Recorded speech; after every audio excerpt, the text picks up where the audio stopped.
and welcome to the Overview and Scrutiny Management Committee special meeting, Friday the 3rd of October. I have got some announcements in a minute, but we'll start with the agenda item 1, which is apologies, Ben. Thank you, Chair. Apologies for absence today have been received from Councillor Nabil Najjar, Councillor Jerry Kunkler, Councillor Martin Dens, who's arranged for Councillor Phil Chamberlain to attend the meeting in his place, and I note that Councillor Barry Pirrie is joining us online. Thank you. Okay, so thanks very much. Do we have any declarations of interest, please? I guess in essence we all have a declaration of interest on the business plan, but or the plan for the council. Right. So I don't have any official chairman's announcements, but I think, you know, the purpose of this meeting is for the opportunity to ask as many questions as we wish, and I literally mean as many questions.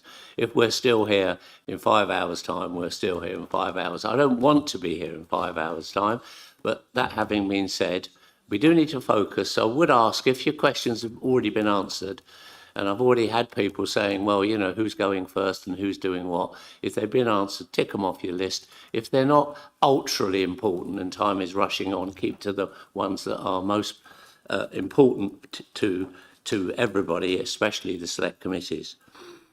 Okay. Public participation? No, we don't have any.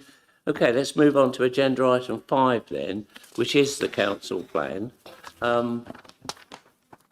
And I would suggest that we run it in this way, if we will. Agenda supplement 1, we have the proposed council plan for 25 to 35 with a cover and report to Cabinet, which will consider the plan along with our comments on the 7th of October. Opening remarks, I will ask Ian Thorne, the leader of the council, and we'll go to Cabinet members as we need to relative to the questions, because these are questions to the Cabinet as opposed to questions to officers, and we may get clarification from officers if that's required. I will then open so I'm going to go through all of the select committees first, and then I will open it out to debate for the management committee members, and then any other councillors in the room who want to make comment. For clarity, if you could refer to the relevant paragraph when referencing the document. So, you know, rather than just a question, it is very useful if we do that. And the key points of the debate will form a report to Cabinet on the 7th of October, which is, of course, next week, and full council on the 21st. But is everybody content that that's a sensible and proactive way of getting through the meeting today? Okay, super. Lots of nods. Thank you. In that case, then, I'll go to Ian. Would you like to present your report, please, Ian? Yes, Graham, thank you very much, and good morning to colleagues. Firstly, thank you for the opportunity to be here. I've brought my sleeping bag just in case we're here very, very late, but I completely endorse what the chair has said, that we are here to engage, we are here to answer questions, and we'll sit here as long as we absolutely have to take the questions and comments and feedback on the Wiltshire plan. Can I just, if I may, Chair, make just a few opening comments? Firstly, to thank the officers for their support through this process, and particularly in relation to the development of the KPIs. As you'll see from the opening of the document, this is a document designed to guide the entire council, not just the councillors, but of course the, where are we, 5,500 members of staff, and those members of staff, of course, who deliver a vast range of services. So this is a document that is designed to inform the entire council in terms of its delivery, and I'm very, very keen. You quite rightly mentioned Cabinet on Tuesday. Of course, this goes to Council on the 21st of October, and I'm very keen to take away thoughts and ideas and comments, and I'm very keen to ensure that if we can, we will encapsulate those comments as far as we can in the document that goes to Council for the 21st. So this is a living process. This is an initiative which is designed to be flexible, changeable. I think the last time I spoke at this committee, I said that we would review it every year, just to ensure that we are reflective of the changing events, and there are questions I know in terms of looking into the future, and of course the KPIs, which are a critical part of monitoring and assessing performance, will come through scrutiny and of course will come through Cabinet on a quarterly basis. There are two or three other things I want to say. One is, and I've said this before, and it'll be something I will say time and time again, that the number one priority of this administration is the financial well-being of the council, because we can do nothing without that security. We have significant financial challenges in terms of the outcome from last year. We have about £4 million that may be taken from us as part of the fair funding review over the next 4 years, and most of that will come forward. And without giving away any great secrets, there will be a funding gap in the budget that we need to engage members on. There was last year, I think the year before, there will be a funding gap. So I'm absolutely crystal clear that any opportunities to promote this council and promote our services and do new things will be, to some extent, constrained by the very powerful realities of the financial situation that we face. This consultation, I think, had something like 1,000 responses, approximately half online, approximately half from our public engagement. I think it was the first time, as somebody may correct me, that a council has engaged the public on our council plan, formerly the business plan. And I have to say, we had some fascinating, as you would imagine, as you would know, conversations with residents in leisure centres and libraries all across the county. And I had a particularly enlightening meeting with the Youth Council, something we promised to do at the last council meeting, and that'll be an ongoing relationship. But they certainly had a whole range of issues they raised, and quite a lot of the language we've sought to adapt to reflect some of the points they made. I just want to finish, Chair, if I may, on the KPIs. This document will be the first time I think this council has assigned targets to performance measures. We have increased the number of KPIs. What we've been very, very keen to do is ensure the KPIs are, as far as they can be, within our control. So we didn't want KPIs that we could not influence. There are, however, one or two examples, such as employment figures, which would seem very odd not to include in terms of the overall understanding of the performance of the council. And the scorecard, again, will come to council. There are wider measures, monitoring measures that will go through the various POBs and the officer meetings. But nonetheless, I think we're very open. This is my final point, Chair, to the feedback, the comments. This is a living document. We want to get it right. And as I've said, and this is my final point, this is a whole council approach. So we don't have every good idea, far from it.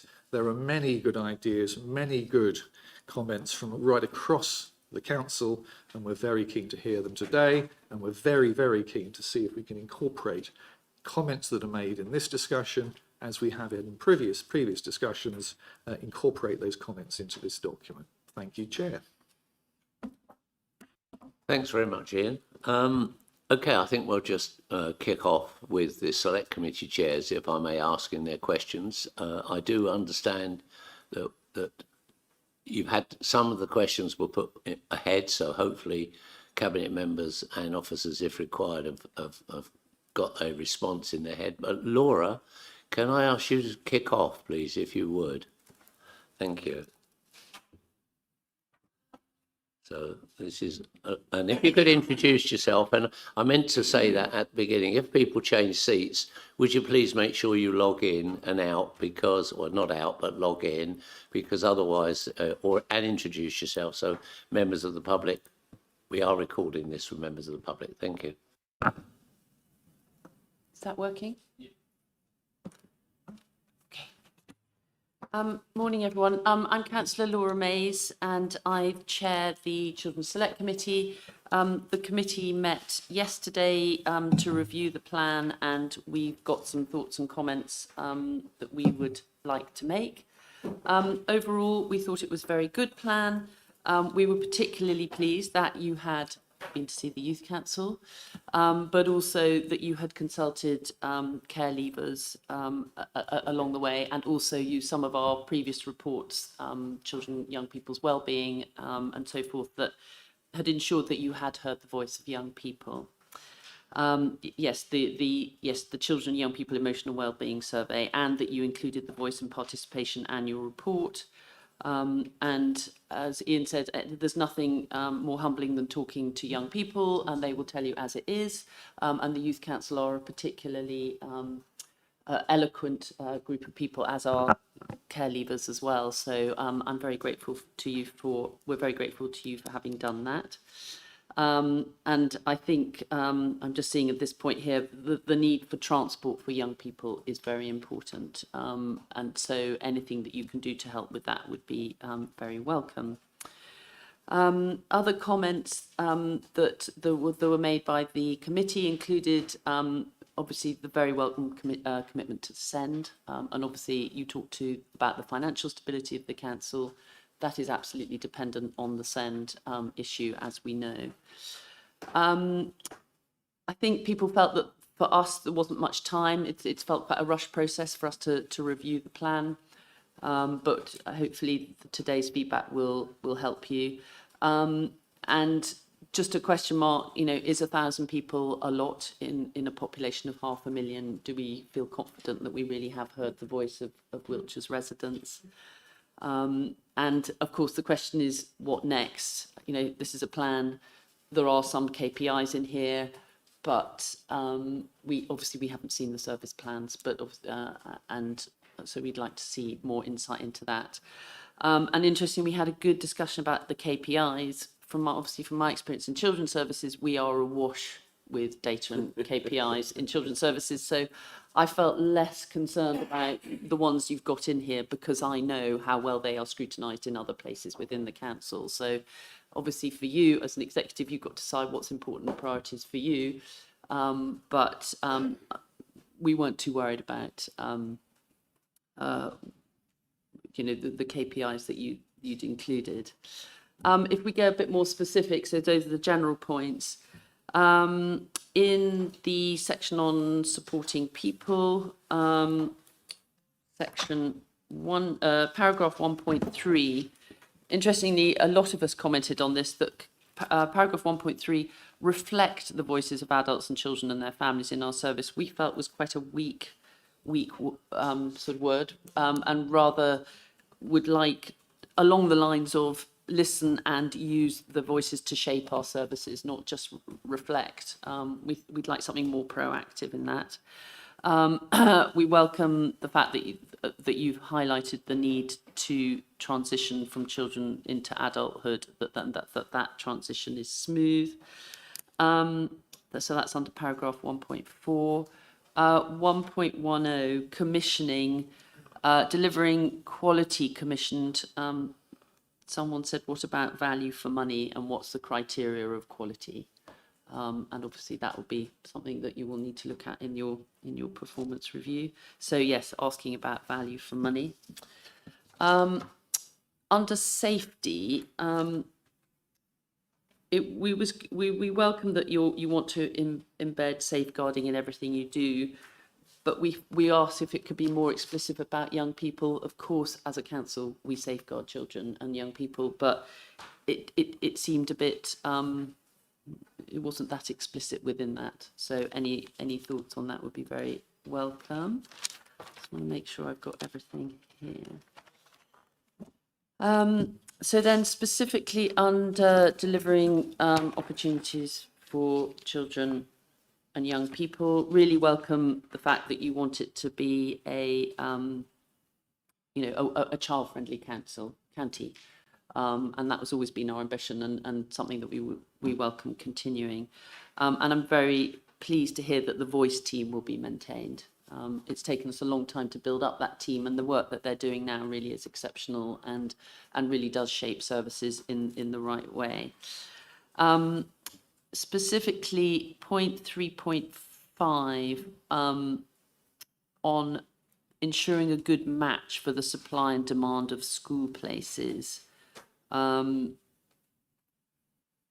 wanted to sort of understand that a little bit more. I mean, we know there is the dropping birth rate, but we know that that is a big issue, that we have schools that are undersubscribed and some that are oversubscribed, and we would be interested to see the service plans on how you address that very real issue.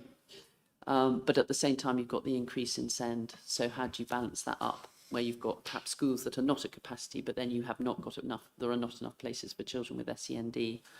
So we would like to know more about that, obviously, as part of your... and then what we felt possibly was that the role of multi-academy trusts was not addressed within this section. And obviously, that split system that we've got at the moment of local authority schools and academy schools is a real issue. And how do you handle that? And how do you work through that to ensure that every child gets the opportunities they want? So you welcome your aim to be ambitious for every child, but how do you do that within this mixed economy of local authority and multi-academy trusts? That is a tricky issue. Paragraph 3.9, again, we welcome that you want to carry on with the fuel programme. Of course, that is funded by government, and a question is, what would you do if that government money is withdrawn?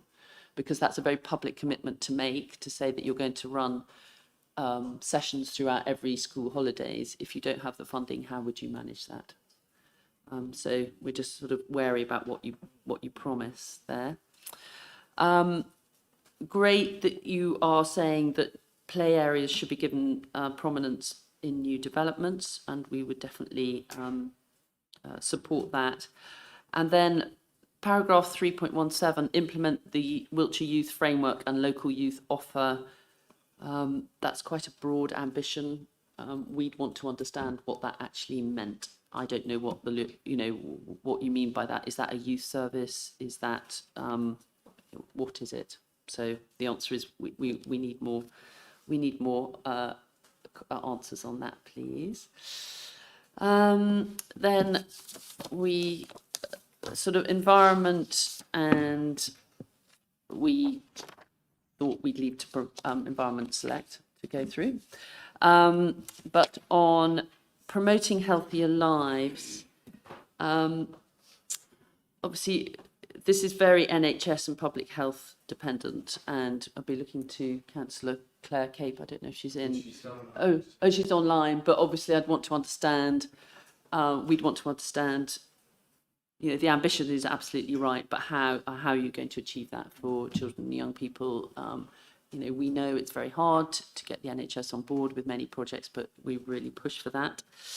And within that, we asked, what about the role of family hubs? They're not mentioned in the plan, and yet those are a very important strategic part of what's happening and how we help and support families, particularly at an early interventions stage. So would you consider including the role of family hubs within this section of promoting healthier lives? Because it seems to make sense. And yes, paragraph 5.13, it just says promote mental well-being and emotional resilience. Could that make a specific reference to young people? Because we don't want them to be missed out. I can't remember where it is, but we did welcome the idea that you will get businesses to mentor young people. I don't know if that comes under helping the economy or where it is, but that seems like a great idea, and we'd certainly welcome that. Safer roads, building and houses, again, we'd leave that to economic development. To environmental select. But when I read the culture section, there was no mention of young people at all. And in fact, Councillor Trigg made the point that in the Healthier Lives, we talk about supporting young athletes, but there's no reference to supporting the arts, young people to do musical instruments or art or drama, any of those things. So why focus on being an athlete when there are other things that young people can do that perhaps aren't the obvious academic things? So anything we can do to help with that. So in summary, we welcome the fact that you've consulted young people, that young people are woven into here, and that you have ambition for young people. But in addition, so just those specific points that we've raised, we would like to look at the service delivery plans. And yes, there was one ambition that we think is good, but maybe optimistic, is to ensure sufficient local childcare provision from 8 a.m. to 6 p.m. as outlined in paragraph 3.14. That's, it's good, it's ambitious, and just how you would do that would be good to know. But I think that's probably everything from us. So before I bring in the Cabinet members, Laura, thank you. That was positively put forward. You'd obviously read the paper. Thank you. Amazing that, isn't it? And we've had a meeting and we've reviewed it. Yeah, thank you. And it was really well put. So if we use that as an example of how we go through the meeting, I think we might achieve our goal earlier than perhaps we thought. Having said that, over to Cabinet members, please. John.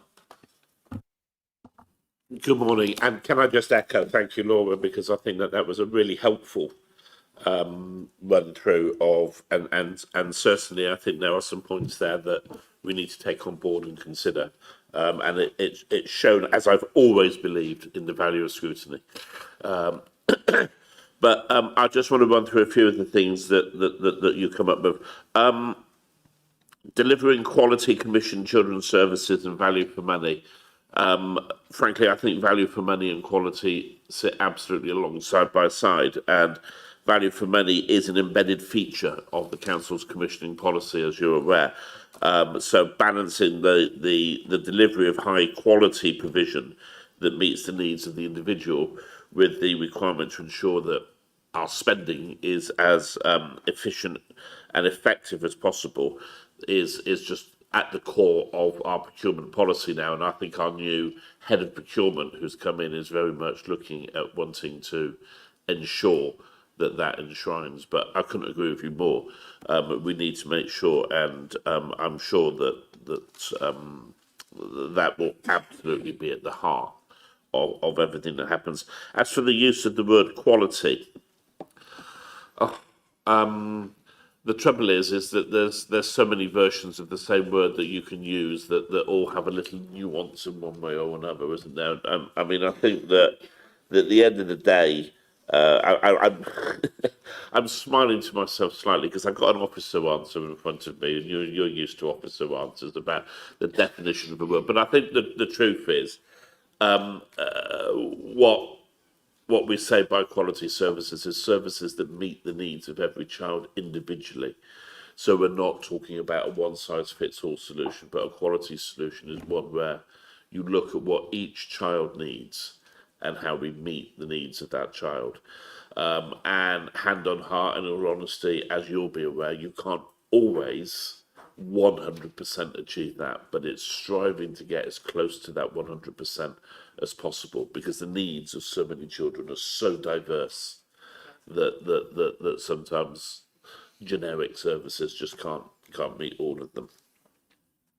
Safeguarding, well, you know how I feel about safeguarding, but I would 100% agree with you. I don't want to sound flippant now, but the KPIs we have in the business plan are the stuff at the very tip of the flagpole on the summit of the iceberg. That is the KPI collection that we have within children's services, and through our performance boards, our pods, and all the rest of it, alongside the Children's Select Committee, but corporate parenting, the safeguarding board, so on and so forth.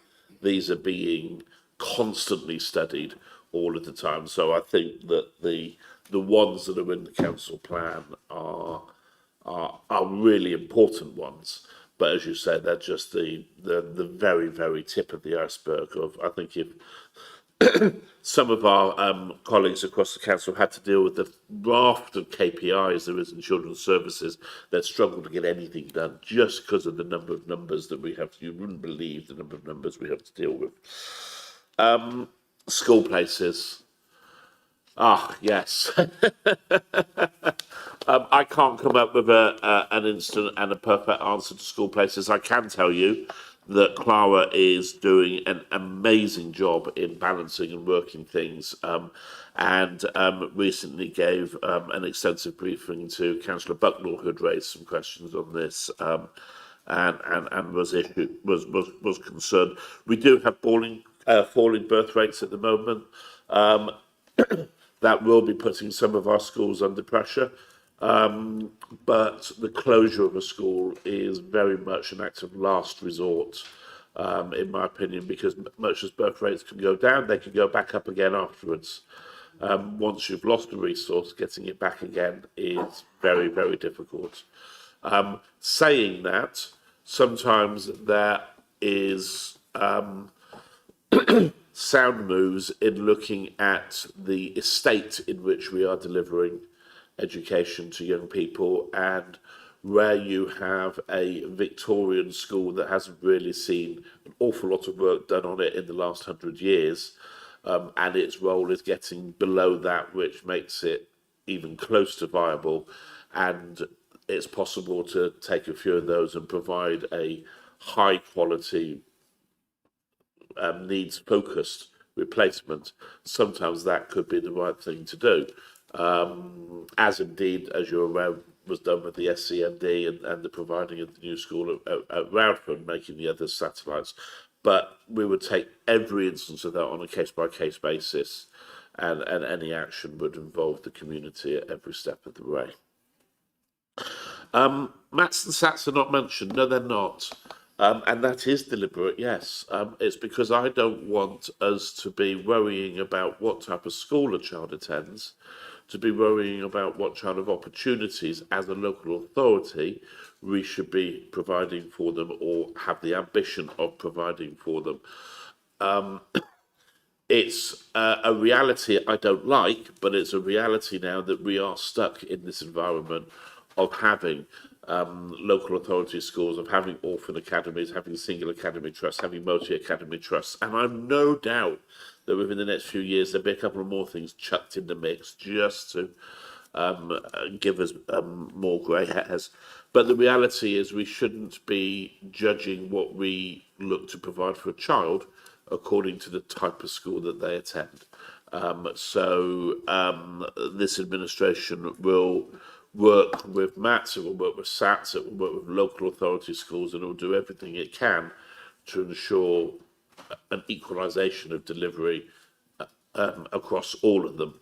And I'm very proud that some of the achievements that our team here at County Hall have delivered have been not only in local authority schools, but in MATs and SATs. For instance, yesterday I was handing over the award for the first of the new style young carer friendly schools in Wiltshire, and that was at Royal Wootton Bassett Academy, which is part of a multi-academy trust.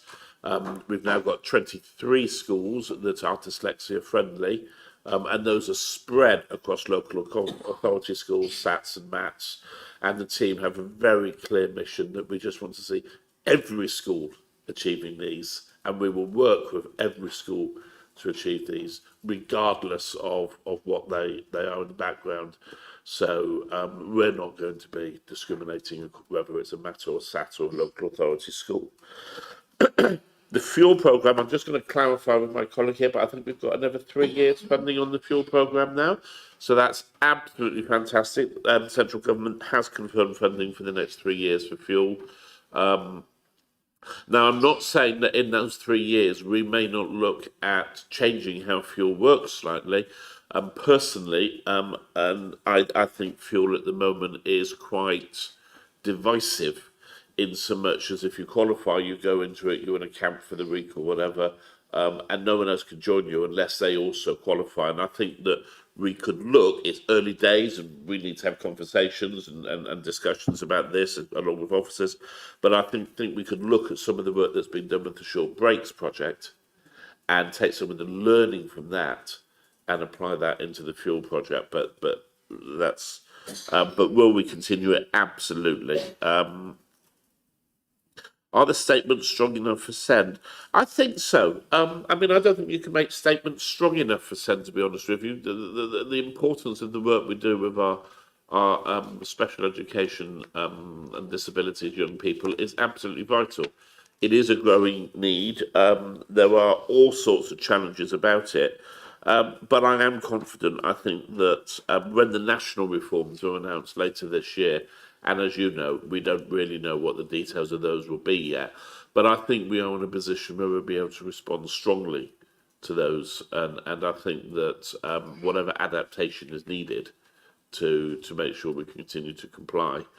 But barring the spike from the minister's rather foolish comments that happened nationally, as you're aware, we're really heading in the right direction on SCND. Slowly but surely now that oil tanker is turning, and I think that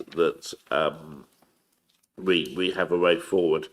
The local youth offer, as you are aware, is a matter very, very close to my heart, and it's not full of intricate detail in the report about how we would deliver the local youth offer at the moment, because absolute cards on the table, I don't know. And I don't know because, frankly, there's a lot of work to do to take us from the position that we're at to where certainly I would like to see, where we've got proper compliance with the Children's Act in 507B across the county with an offer for every young person. And we can talk about offers for young people in some of our areas now, but we certainly can't talk about it universally across the council.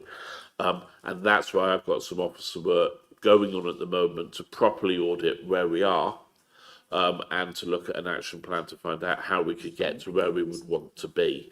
So what I didn't want to see in this report, in this sort of council plan, was us talking about what the outcome of that piece of work would be until we know what the outcome of that piece of work would be. And I would have loved in my first 100 days in post to have been able to make all sorts of wonderful announcements about improving youth work, because I'm so passionate about it. But we've got to do the job properly. Otherwise, all that's going to happen is we'll set ourselves up, and most importantly, set our young people up to fail, and I don't want to see that. There is a role for family hubs. Absolutely, there's a role for family hubs.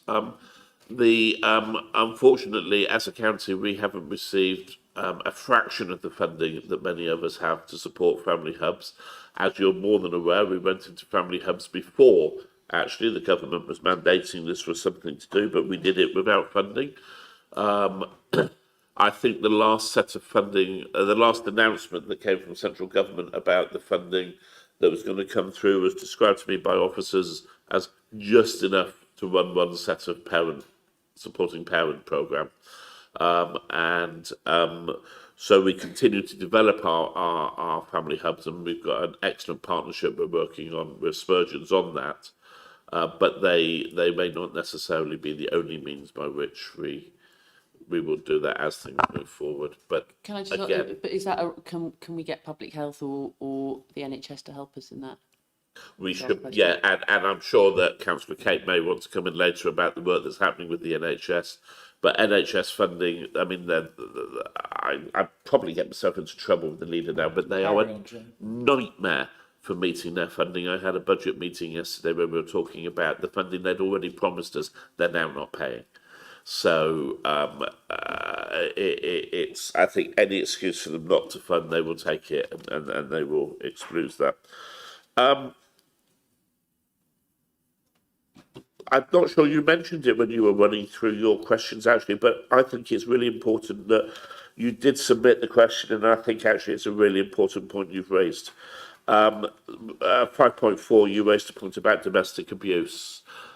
Yes, you're right, because that's in with a whole load of positive things, and then it's all about healthy eating, food security, and then suddenly it says domestic abuse, which didn't seem to sort of sit well. Yeah, I mean, the officer answer I've been given here does talk about the answer is compliant with the Domestic Abuse Act, blah blah blah. But actually, I think that might be something that we could ask people to look at in the wording, because I just think I think it's a good point you've raised there, and thank you for that. Could children and young people be specifically referenced in commitment to promoting positive mental well-being and emotional resilience? Yes. And I will ask actually that we beef that up. And I apologise that wasn't. Again, this is one of my pet things, and I'm not sure how I didn't pick up on that myself. So I would like to see a significant improvement in that. And in fact, that's something we're already looking at how we can build on.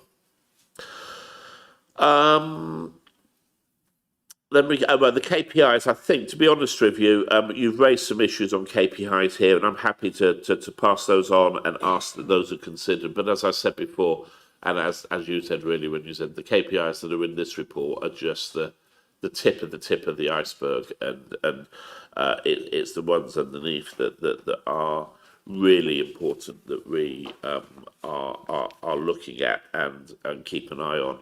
And that from a scrutiny perspective, you will always have full access to all of those KPIs. And if there's something that you're worried you're not getting that you should, just ask. And then lastly, you raised a point which wasn't on my briefing notes, but a really important one, helping with the arts. And absolutely, yes. And I think we need to revisit that. In fact, I was only talking a couple of days ago with a wonderful woman called Sonia Blandford, who set up the Caution Rim Band Association some 40 years ago, and does magnificent work with young people in music. And I know through my own experience of going through that system, the value of that, and actually the value that the arts have in helping with academic achievement through other means. And you'll remember when there was the changes to the Wiltshire Music Service for young people, my response to that, and I think anything we can do to grow that. So again, I would look and ask if there's a way we can strengthen. Wiltshire Cultural Strategy, but we can strengthen. Well, and if you, we need to strengthen that, because when the Wiltshire Cultural Strategy came out, I quite remember standing up in council and saying one of the problems with the strategy is the words young and people don't appear in it once. They do. They appear in the action plans, or they might appear in the new one, but they actually don't appear in the main strategy, and it's the main strategy that sets the. So I take that on board, and we'll have an internal tiff about that. Thank you, Chair. Thanks, John. And that was, I've got to thank you too, because I think you were frank, honest, and informative, and there was a definite sense of collaboration there and understanding of the questions, and the fact that you're willing to take them on and look and work as one team, really. So that's great.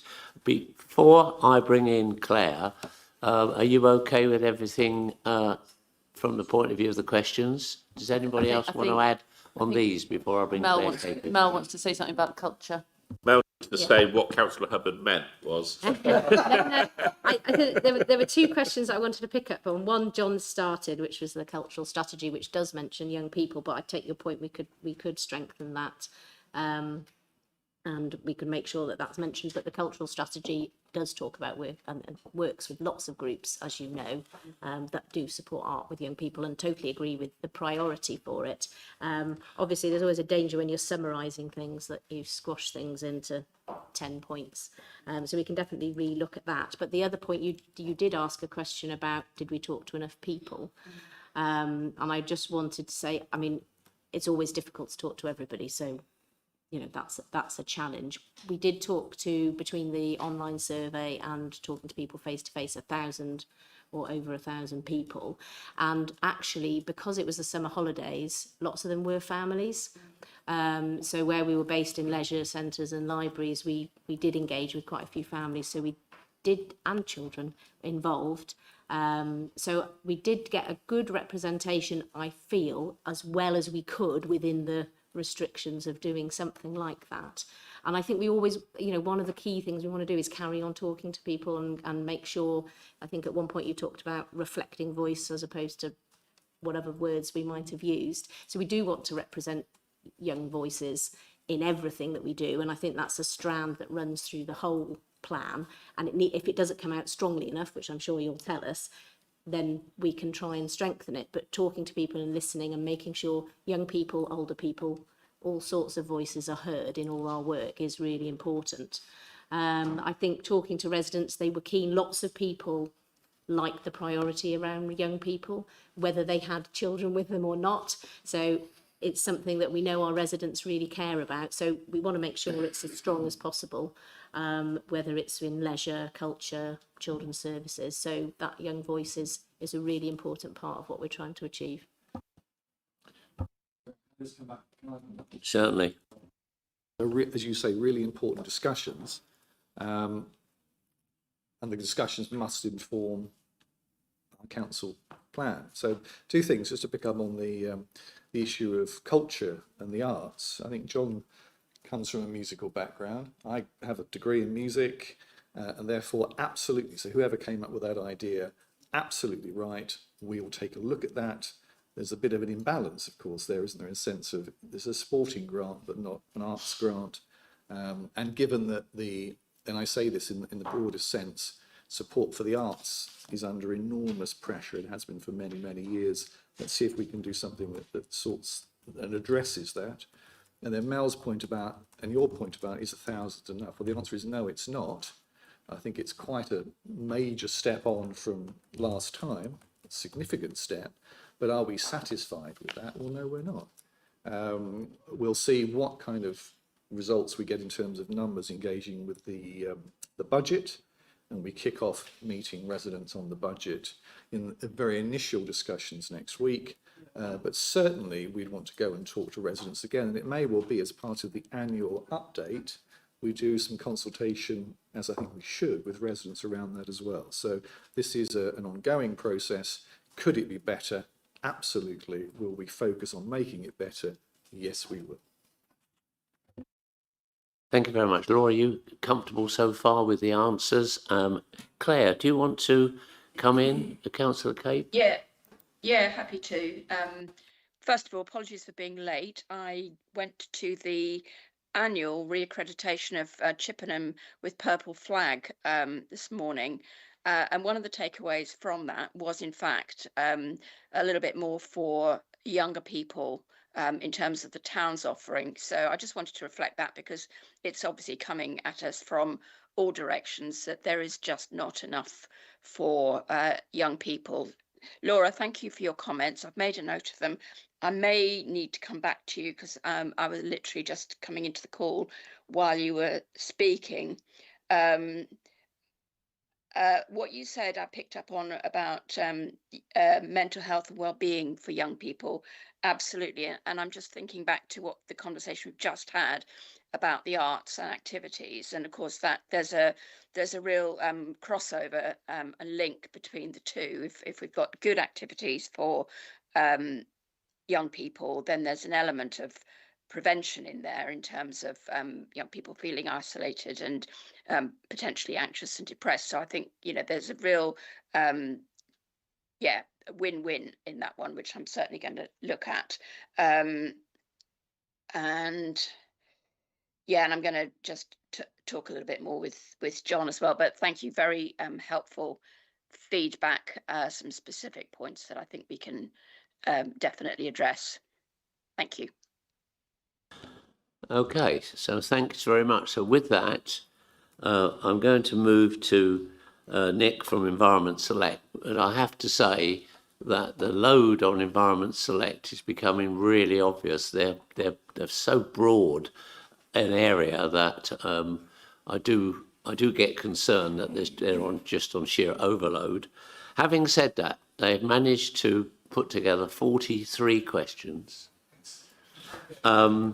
Which we've, I think Nick's going to have an opening statement in which he's going to wrap some of those into, and then I think, I wouldn't use the word cherry pick, but we're going to look at the most important ones, and if we get time, we'll look at the ones that perhaps could be dealt with offline. So over to you, please, Nick.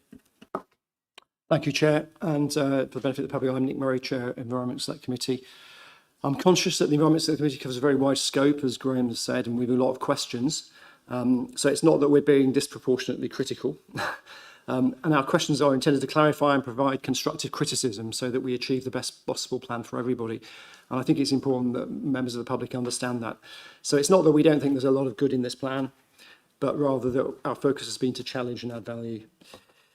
I appreciate there hasn't been much time to provide detailed answers to some of the questions, given that the tight timescales in the run-up to this meeting. So some answers may need to follow this meeting ahead of next week's Cabinet. The main thing being that we get timely answers that we can follow up on as necessary. What I'm going to do is I'll provide a summary of what was raised at the recent Environment Select Committee meeting, which was only on Wednesday, I think. And also I'd like to say a big thank you to our officer, Simon Bennett, who's for collating the questions so quickly and accurately. What I'll do is deal with the, the general questions raised and then follow on to questions pertaining to the specific sections of the plan, which include priorities 2, 4, 5, 6, 7 and 8. If answers have been missed or members of the Environment Select Committee who are present at the meeting feel their questions haven't been answered sufficiently, I'll leave that to be picked up in the general discussion. So moving on, and if it's okay, I think what I'll do is deal with each of those priorities as a lump of questions. So if you can get your pens and papers ready to take note rather than deal with each one specifically, which would be a lot more to and fro. And there may be a bit of overlap as well, so it makes sense to do that. So in summary, the Select Committee would have welcomed more time to consider the plan, and not all members were able to attend our meeting, which was arranged quite hastily. We felt that some of the language of the plan could be more precise to aid comprehension, not just for members, but for members of the public.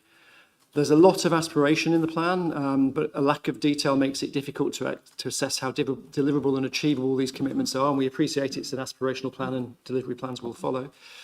The use of words like working, developing, enhancing, supporting, recognising, encouraging could be perceived as somewhat meaningless without an explanation of how these are going to be achieved, thinking from the man in the streets perspective. We think there are some significant omissions from the plan. For example, there's no mention of active travel. The local nature recovery strategy doesn't seem to be mentioned, or very little of it is, and net zero development, avoiding having to retrofit all our homes in future, doesn't seem to be mentioned, neither future economy or green jobs. It's also not clear what the council's commitment is to reducing greenhouse gas emissions in the county as opposed to for the council, and there's reference made to shared goals, but it's not clear what it's referring to. There is concern that some commitments are made for external bodies for which the council has limited or no influence, such as the NHS and the police, etc. So maybe some explanation around how you see those being delivered. And finally, there's a concern that the commitments have been made that will require additional funding. Some commitments will require that, and it would be helpful to clarify where this is the case and how that will be managed.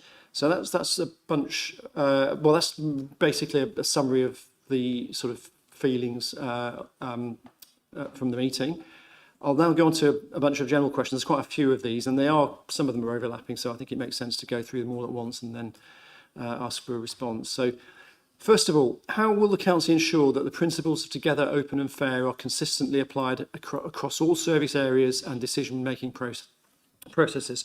And that's relating to the principles on page 11. How would together, open, fair be measured and monitored, particularly fairness, again, relating to the same page? What mechanisms are in place to monitor and publicly report progress against the KPIs and targets outlined in Appendix 3? How will feedback from ongoing engagement, for example, the Youth Council, VCS Forum, etc., be incorporated into future iterations of the plan? That's also page 11. How will a living plan be maintained? Will there be regular updates and or iterations? And that's in the forward on page 5. To what extent will the plan change over time, and how will these changes be enacted? So could it change at a fundamental level, and is that going to be through a formal review, or will it be on a continuous basis somehow? What steps are being taken to align budget proposals and resource allocations with the priorities set out in the plan, especially in the light of current financial pressures? Is the business plan separate from this plan? I mean, I don't think it is, but there is cross-reference to both things. So a member of the public might think we're talking about two different plans. The number of responses to the consultation seems low. Was the consultation sufficient? and the geographical spread didn't look necessarily very representative of the south of the county, which may not actually reflect the public interest shown, but of those who attended in-person events, for example, might not be reflected there. But we're just a bit concerned about the consultation. And to what extent does the plan reflect the administration's manifesto commitments, and how much of the consultation has the consultation shaped the plan? So what's the balance between what the council set out it to do as an elected party and relative to what the consultation has given back? So that's just the first bunch of general questions. So shall we start with those, Graham? Thank you. Thank you very much indeed. I'll take these questions. We'll try and take these questions if I may. The first thing I want to say is I agree with you completely around this is all about challenging and adding value. And so, again, this is a living document that will evolve and change as we move forward. So I just want to say that again, because therefore it makes this conversation extremely relevant to impacting the document as we go forward. Let me take the questions that you've asked in order, if I may, and then I'll try and come back to some of the broader points that you have raised in addition. So in terms of the general questions, question one, the issue of principles of together, open and fair, how do we apply consistently? I think that's a challenge for all of us. Clearly, an awful lot of the delivery, in fact, all the delivery of what this council does is through officers, and therefore there is a requirement clearly for officers to understand, to recognise this document and to seek to judge their actions based on those three key principles. Now, I'd be the first to agree if somebody says, well, the measurement of the word fair, how on earth do you do that? Well, it's not easy. But I don't think because it would be difficult to do, one shouldn't do it, is probably the point I would make. And I think aside from officers, aside from cabinet, and aside from the regular reporting of this document, and I'll come on to that in a bit in terms of the other questions, there's a role for council here. And what I'd be very keen to ensure is that as part of our annual reporting process, that one of the key features is to look at those kind of key priorities that we set out underneath the three features of together, open and fair, and whether we're achieving or seeking and how we're achieving those. That would be a little bit more of a quantitative measure.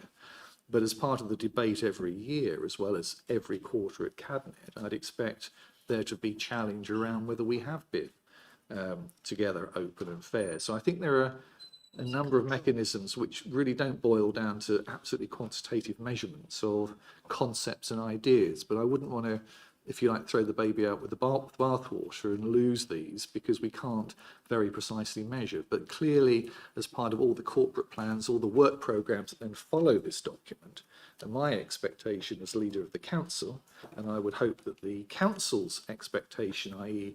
all 98 members, is that there is a recognition of those three key areas and how they're being delivered and why they're being delivered and so forth.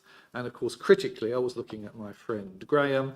Undoubtedly, this document will come back every quarter and through the scrutiny process. And of course, critically, it will come back annually as well in order for members of ONS and the select committees to make their judgments as to whether we're delivering on those three key areas.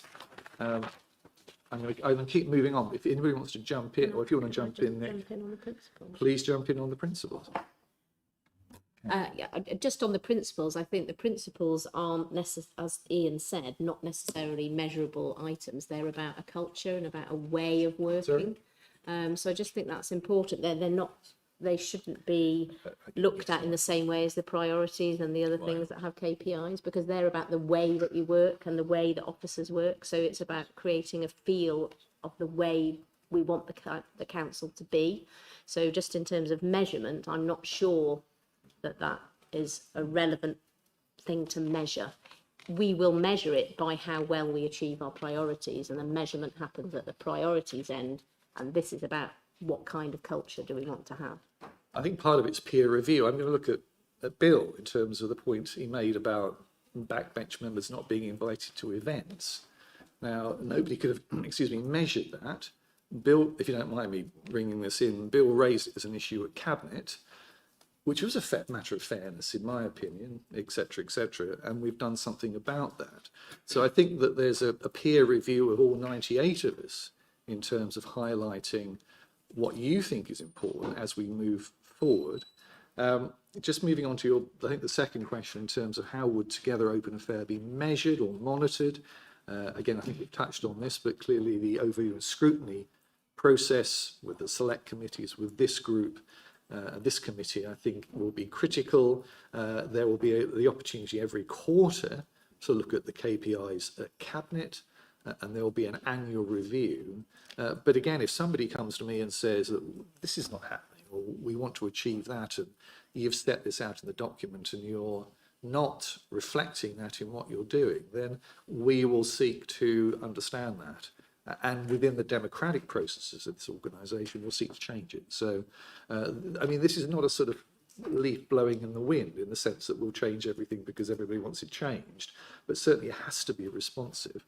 If we have an all-council 98-member approach to what we're trying, which is what my ambition is, what we're trying to achieve. Mechanisms, the third question, mechanisms in place, what mechanisms are in place to monitor and publicly report progress on the KPIs? Again, that comes through Cabinet, that comes through the wider management of the organisation. And I know my colleague to my right, Mel, would like that, and why shouldn't they be, to be published on the website, to be made available publicly, because one, we need to understand if what we're seeking to achieve is succeeding, but two, we need that transparency to ensure that everybody beyond this room, should they wish to, can engage and get involved with these issues. And again, if it's such a truism, so I apologise in advance, but we're only sitting here because of the goodwill of the people that are sitting out there. And therefore, if we're not engaging with our residents on an ongoing basis, then we're, I think, failing, in my opinion. And I'll be held to that standard. Feedback from ongoing engagement is say that the Youth Council was a fascinating experience. And the standard of debate and discussion, I'm going to say this in the nicest possible way, wouldn't have looked out of place around this in this room, or indeed in the chamber up the corridor. What we've committed to doing, what I've committed to doing, is to going back to that body.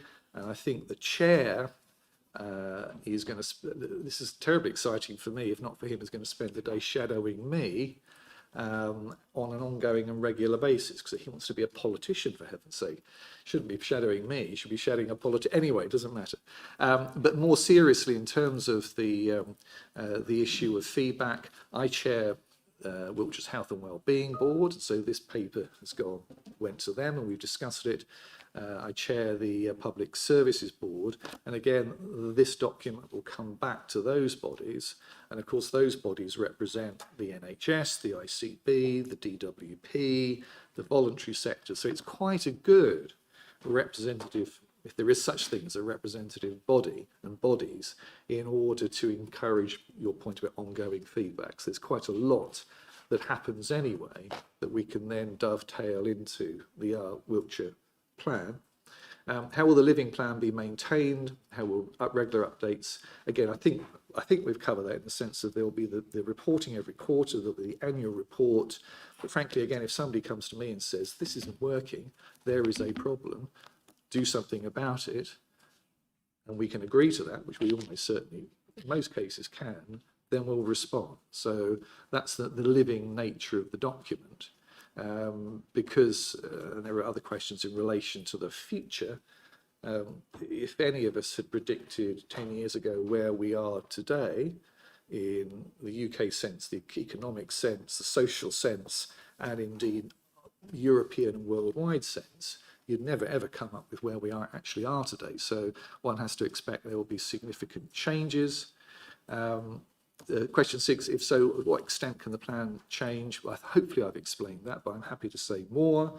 And then I'm going to turn to Gavin, because there's a finance question here in terms of aligning the budget proposals and resources to the priorities set out in the plan. Gavin.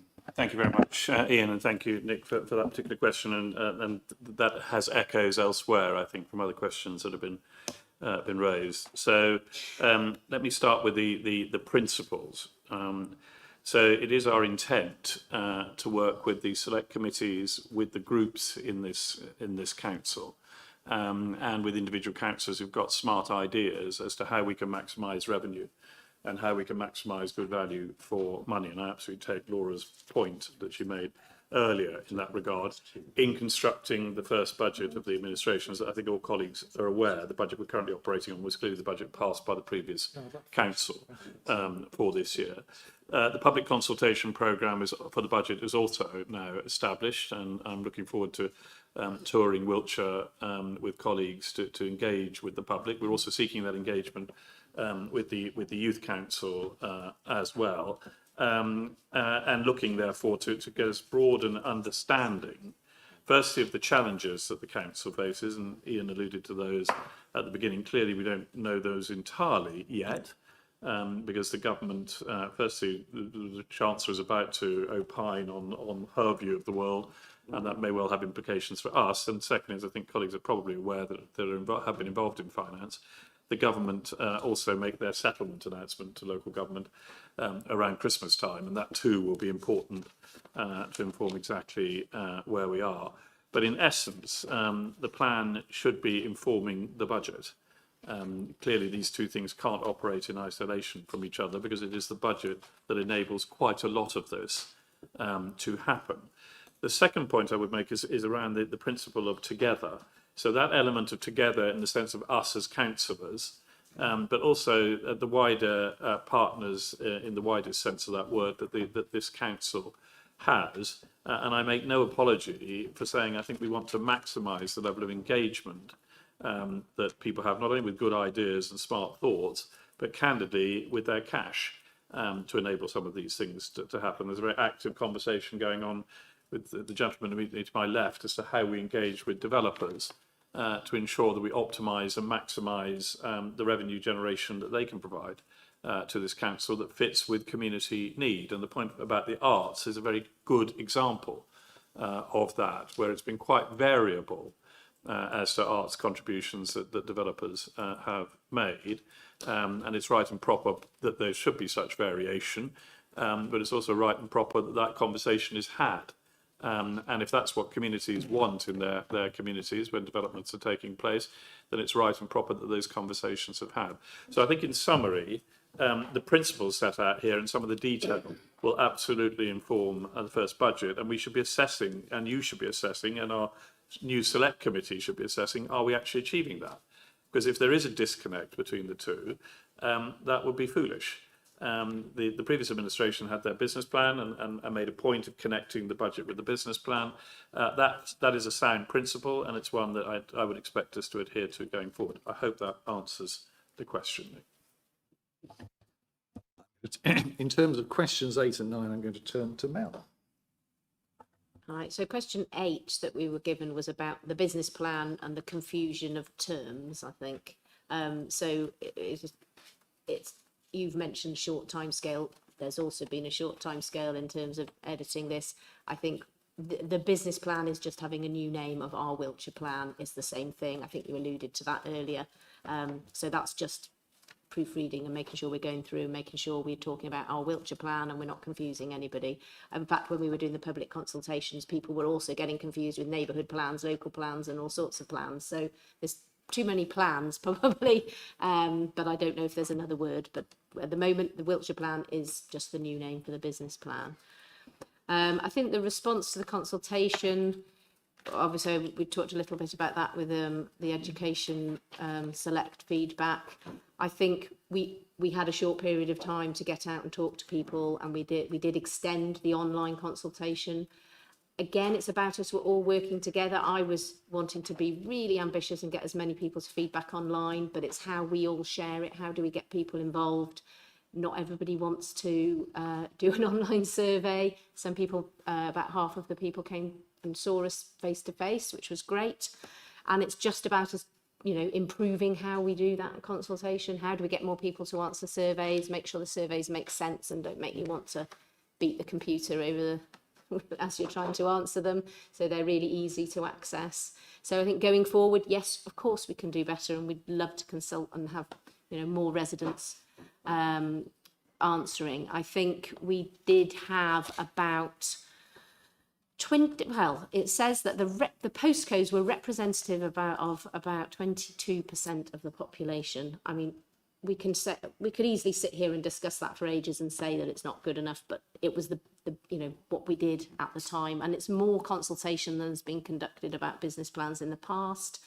I think people appreciated the opportunity, and from my experience, and you all have had this as politicians from campaigning, you can talk to 10 people and get a really good feel of what people think.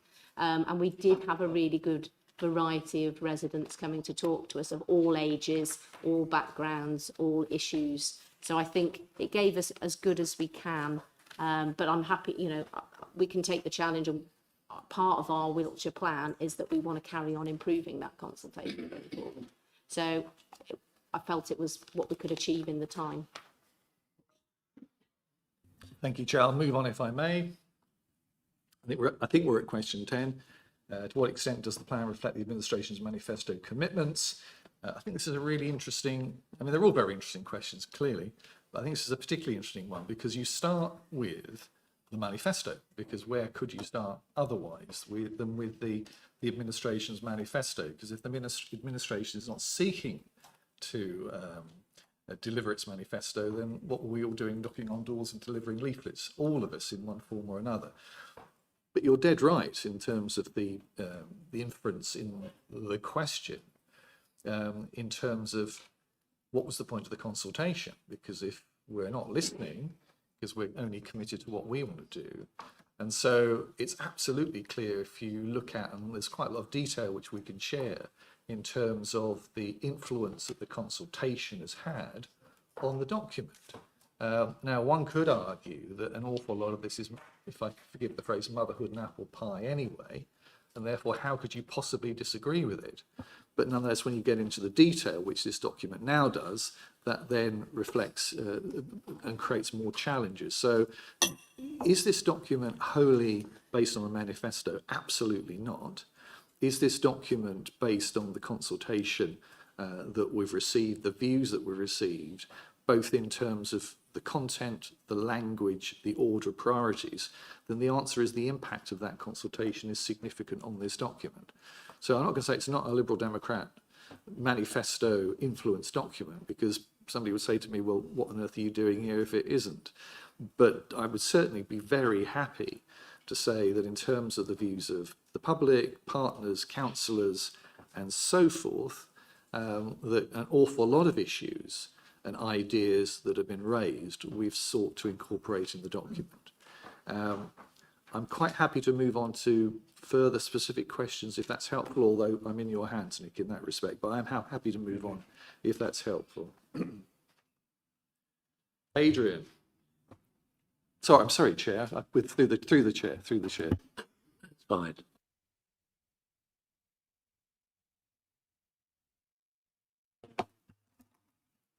Trying to load it.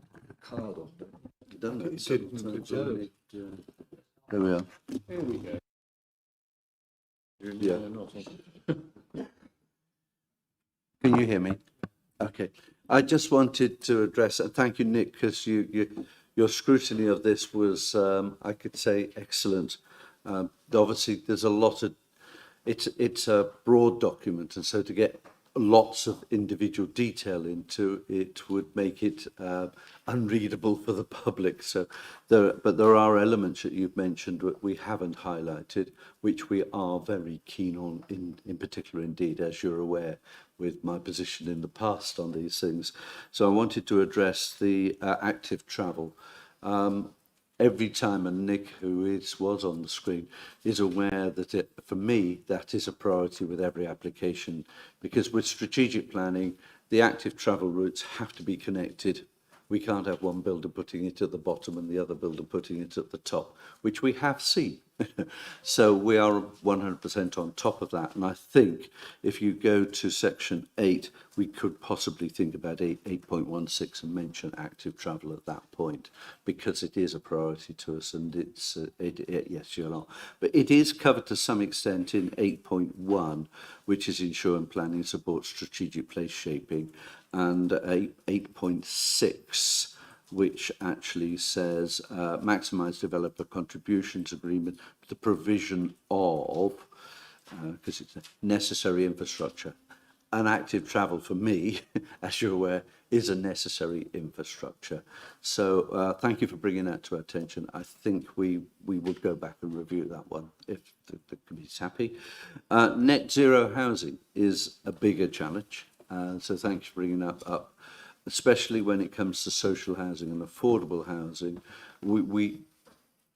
it's an aspiration, but when it comes to developments, and in particular housing developments, there are big demands on developers now to put in all sorts of different things like EV vehicle charging and air source heat pumps.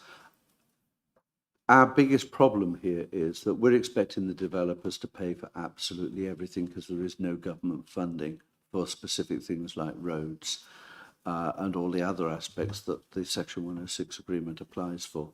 And at the end of the day, a development has to be viable. And if it's not viable, the builder isn't going to build it.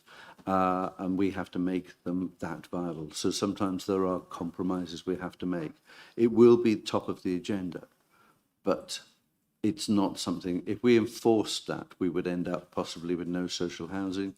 We might not have independent footpaths to cycle paths. It's all a matter of priorities when you're looking at these one things under the Section 106 agreements. But it is top of the agenda. Okay, thank you, Chair.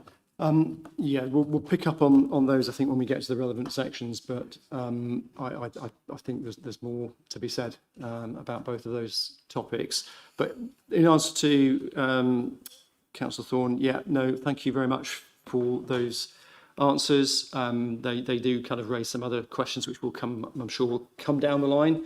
But yeah, no, thank you all for very comprehensive answers on that. So what I'll do now is move on to the first of the sections, which is priority 2, ensuring safe and resilient communities through the community and antisocial behaviour. Sorry, I'm reading it wrong. Ensuring safe and resilient communities through safeguarding and enforcement, and 2.5, tackle crime, disorder and antisocial behaviour through community safety partnership. So the question is the community safety partnership the only way to tackle crime, disorder and ASB? Bearing in mind it's made up of various authorities, which the public may not fully understand how they come together or how they can have an input into. So would you just like to say something around what else is going to deliver that priority? Number 2, on delivering impartial professional building control services and enforce minimum standards for design, construction and the alteration of buildings. It'd be useful to have that explained further, because some members didn't really understand what the issue is that we're trying to solve there. And then 2.9, work with partners in the local resilience forum to plan for and respond to emergencies. Is working through the resilience forum the only plan to respond to emergencies? So those 3.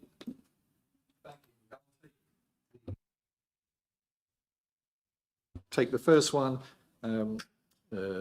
Adrian might like to reply in terms of the impartial delivery of professional building control services, but my suspicion is it should say continue to deliver impartial and professional building services, because that's exactly what they do at the moment. But Adrian may want to add to that. So in terms of your question around resilience and safeguarding and enforcement, I think we make reference specifically to the Community Safety Partnership. I think that's one of the major organisations that we are part of, and of course critically, as I think colleagues will be aware, it represents the police, local authorities, fire and rescue, health, probation and so forth. But I think one of the points you're making, Nick, is we need to be, in the document, we need to be clear about what these organisations are And just touching back on the point about timing of all of this, I mean, I think we've been whenever I say we've been in administration, it sounds worse than it is, haven't we? We've had the administration for the past 4.5 months. It feels like 25 years, actually. And I'm very happy to share my diary with anybody, but you get a real sense of the ferocious nature of meeting after meeting, and I'm not complaining, this is what I've signed up for, but the ability then to factor all of these processes in, and I think we'll return to this at Cabinet next Tuesday in terms of giving people more time to read the papers, respond to our answers to their questions, etc., etc. So I think that we do need to look at the document in terms of being clear about what these organisations are, as in terms of additional things that we're doing. I have not got anything else to add to that, but I'm very happy to come back to you unless Mel's got his hand up. So Mel, go on. This was one of the ones that was, you'll notice that the title of it has changed from the public consultation, the one that we went out to public consultation with. This was a tricky one, and we knew it wasn't right when we went out the first time. We've tried to change it quite a lot to make it clearer, but we're still not clear enough, I think, based on your questions. And the way that we work with other bodies to ensure safe and resilient communities through safeguarding enforcement, that's been added in, because I think before it said something about just having safer communities, and it wasn't clear. So obviously haven't quite got there. So we might be able to tweak it to make it clearer, but it was definitely one of the difficult ones to explain, and we knew we didn't get it right the first time round. We've tried to improve it, and we can try and improve it further. And we're very happy to do that. What's interesting, I think was interesting in terms of the responses, the consultation responses, was I think what the original phrase was, making communities safer. Yes, it was something. And the two aspects there. One was that was powerfully popular, but again, I use the youth council as the example. Was how you interpret that. So some people interpreted it, young people, as not being affected by drugs or not being assaulted in the street. Others saw it as protecting heritage. Others saw it as protecting culture, which I thought was quite interesting. So we've tried to be a bit more focused, and we've reflected the consultation. But I think there's probably a little bit more that we need to do on that. Adrian, do you want to just touch on point 2.6, the impartial and professional building control services, please? With the chair's permission? Thank you. Yes. Yes, we're very fortunate, and we have to thank the previous administration for this, that the building control service that we have, I don't know if everybody is aware, but in the past, the government changed the rules, and so private companies could come in and do building control.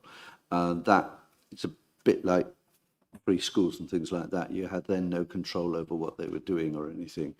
But we now have a very professional, well, we always have had a very professional building control services, but they were challenged by this demand from the private sector coming in. But we've been able to regain control of that. And this is thanks to the previous administration. I've not been here long enough to have that impact. We're now doing 60% of applications that are coming in for new builds and for alterations to present housing. And this is trying to emphasise the fact we would like to keep that standard and improve on that as we go along. And I'm very, very proud of our team that we have there. And this actually just makes it quite clear it's new builds and alterations. But you also have to bear in mind that if you're building in the natural landscape, then design is so important as well. It's got to fit in, and they have to comply with those rules. And the natural landscapes rules have a priority over our planning. You know, we don't. They dictate that, and so I think there are very strong and robust procedures in place at the present moment, and this is emphasising we would like to continue that. I'll move on, if I may, with your permission. We have a question. You have a question which is working through the local resilience forum, the only way to plan and respond to emergencies.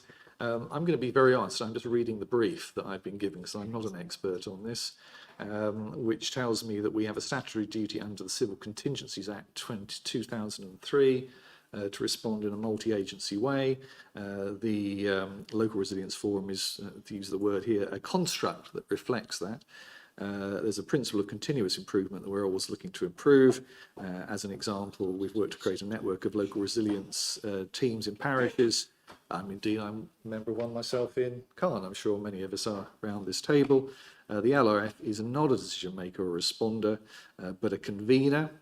And it follows an established national model. I'm not going to bore you with too much more of this, but it's how major incidents are declared, and through this planned and exercise format, the following objectives can be agreed. Within Wiltshire and Swindon, there's a dedicated community resilience lead, so this just tells you about the detail.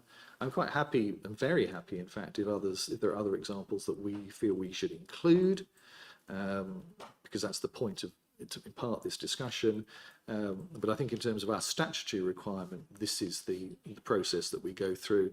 But if colleagues, and Nick in particular, you have a view in terms of other areas that we should touch on, then very, very happy to do so. Through the chair, thank you very much, Ian. And in that respect, yes, I will go back to the members that asked that question and see what their suggestions are. Do. Absolutely. Thank you. Absolutely. So moving on to, and thank you for all your answers on that section. Moving on to priority 4, which is enhancing and protecting our environment for future generations. In general, there's a few questions. So why is there no mention of seeking to make the county carbon neutral? And it's not clear what the reference to the shared goals in the Wiltshire Climate Strategy means. And there's a lack of clarity on what the plan is aimed to achieve for the county in terms of decarbonisation. So just to give some background to that, I mean, there is no Wiltshire climate strategy. There is a council climate strategy, which includes decarbonising, seeking to decarbonise Wiltshire, and has parts of it. So it's a bit confusing on that, because to get some clarification, is the reference to the Wiltshire climate strategy supposed to be Wiltshire's council's own climate strategy? That's the same thing. And can it be made clear what the council is planning to do in terms of decarbonising the county? Because, again, it's a very difficult issue. We're not funded to do that, but we've made a commitment, and so it'd be good to see what it is we intend to do. And finally, there's no mention of national landscapes in this section, which are very important for the county. And then moving on to a specific section, 4.4, improving outcomes for people, climate, nature by restoring biodiversity, including expanding tree canopy coverage to 20% and delivering nature-based solutions. Which are all very laudable. The current tree coverage is about 13 or 14% in Wiltshire. Could there be some more explanation on how the council will achieve a 20% target by 2035? For example, will this be on its own land? And I know as a trustee of a tree planting charity how difficult it is to get the land to achieve these sorts of targets. So I'm very pleased that there's a target personally, but could we explain how we're going to achieve it? Thank you. Thank you, Nick. I mean, I think some of these elements, I'll answer the questions directly, will appear in the programme plans that come with the document.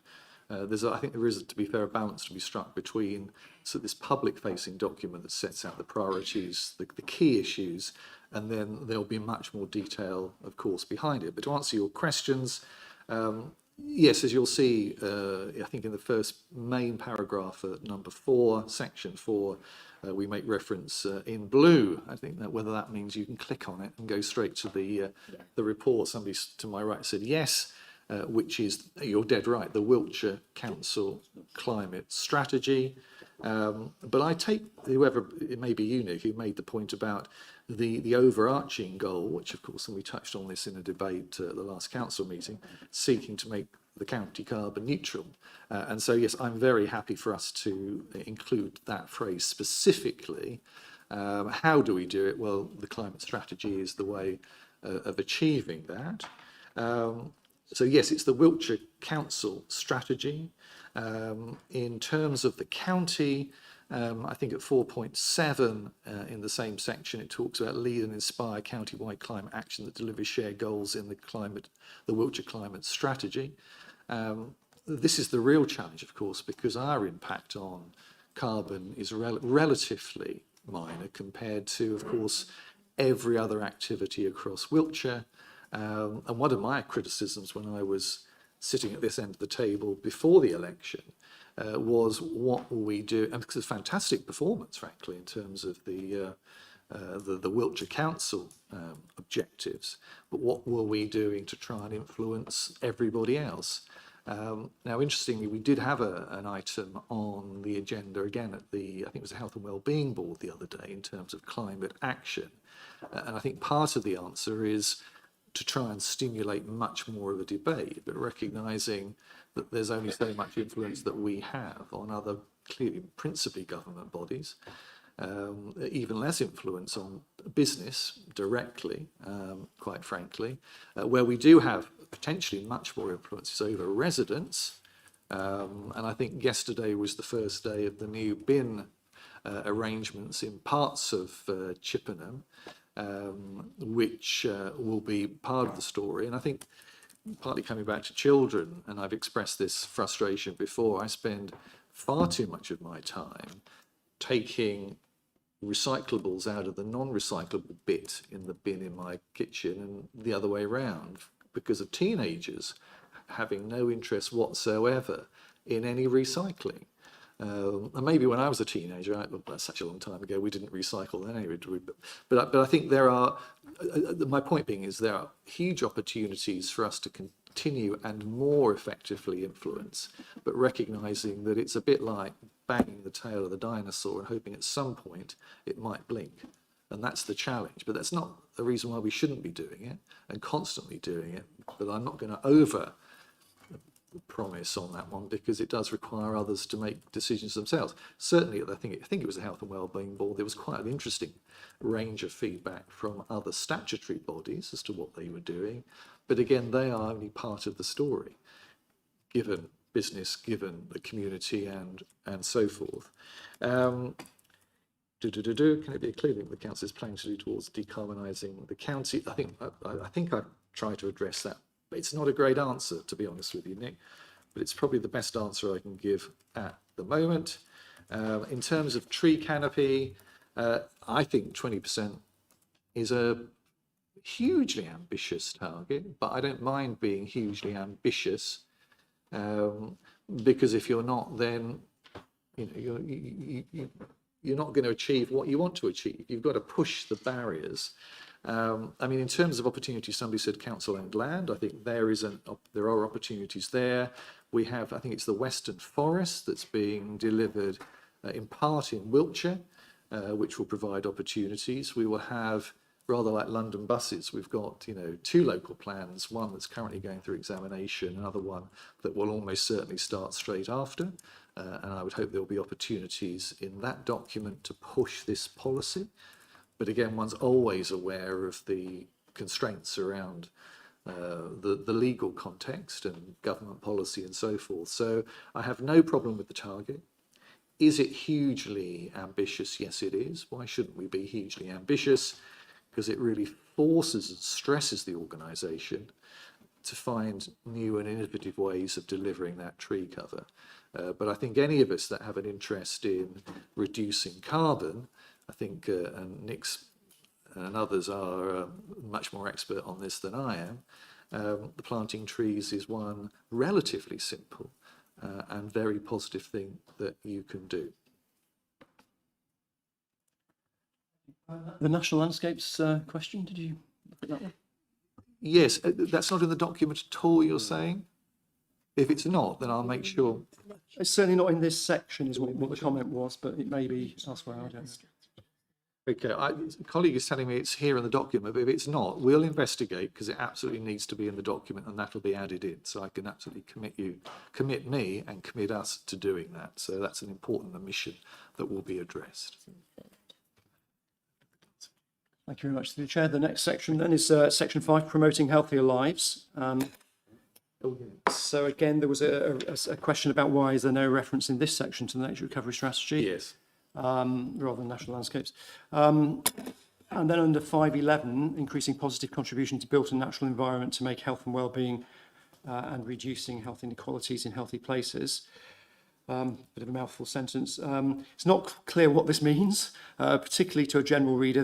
Could this commitment be clarified? Health is shaped not only by individual choices, but by the environments people live in. Interventions in urban planning, housing, transport, green infrastructure can have population-wide health benefits and reduce health inequalities. And then 5.15 about building community resilience to food insecurity. Again, it's not clear what this commitment means, particularly in terms of resilience to food insecurity. Could this be clarified? It's a bit like when I was doing my A-levels. If you didn't have a very clear explanation of what you meant, then you got probably a red X rather than a green tick. I can't remember what happened such a long time ago again. But you're right. I mean, both of those areas are critical. I mean, from the built environment point of view, we start with, again, coming back to local plan making and the delivery of proper health services, particularly in areas where there are significant health inequalities. But it goes wider than that. So let us review that and come back with something that is much more clearer. Again, Nick, you're absolutely right. This is a document for people beyond this building. And therefore, if we're not understanding it, then that's not good enough. In terms of, and the same point, I think, about the food Ian, resilience. I mean, we've got Councillor Cape wanted to come. oh, I beg your pardon. I shall give way to Councillor Cape. Over to you, Claire. Yeah, no problem at all. Thank you, Chair. I did see these comments yesterday, and I think they're points, again, Nick, very well made. There is a clear relationship between nature, green spaces, and health and well-being in both physical well-being and mental well-being for our residents. And I think we definitely could draw out that connection more clearly. I think it's probably implied, but I think making it explicit would be very helpful. I think we understand what we mean by food insecurity and sort of immediate response to crises. But again, I'm sure that's probably more Mel's bag than mine. But I think that would be helpful to clarify as well. Thank you very much, Chair. Bring Mel in on one of the points. I was just going to say something on the food insecurity bit, because I happened to go to a health and wellbeing network yesterday that's looking at this exact thing, and I think is moving around different towns. I'm not sure where. I think Ruth's obviously been involved because she's nodding. So I may not have known what this meant if I hadn't been lucky enough to go to that meeting. So I take your point about clarifying it, but it's about building that ability not to be reliant on things like food banks and all of those things which require funding, and what happens when the funding stops because people are having things done to them and they're being given food, but we're not necessarily moving people on to being able to solve some of their own problems. So I know what this is getting at and the piece of work that's already begun, but I totally take your point about making sure that it means something to someone who hasn't been lucky enough to go to the meeting about it. So that's... Thank you very much. Which I think, if I'm correct, takes us on to... Sorry, I was going to say something else. Yes.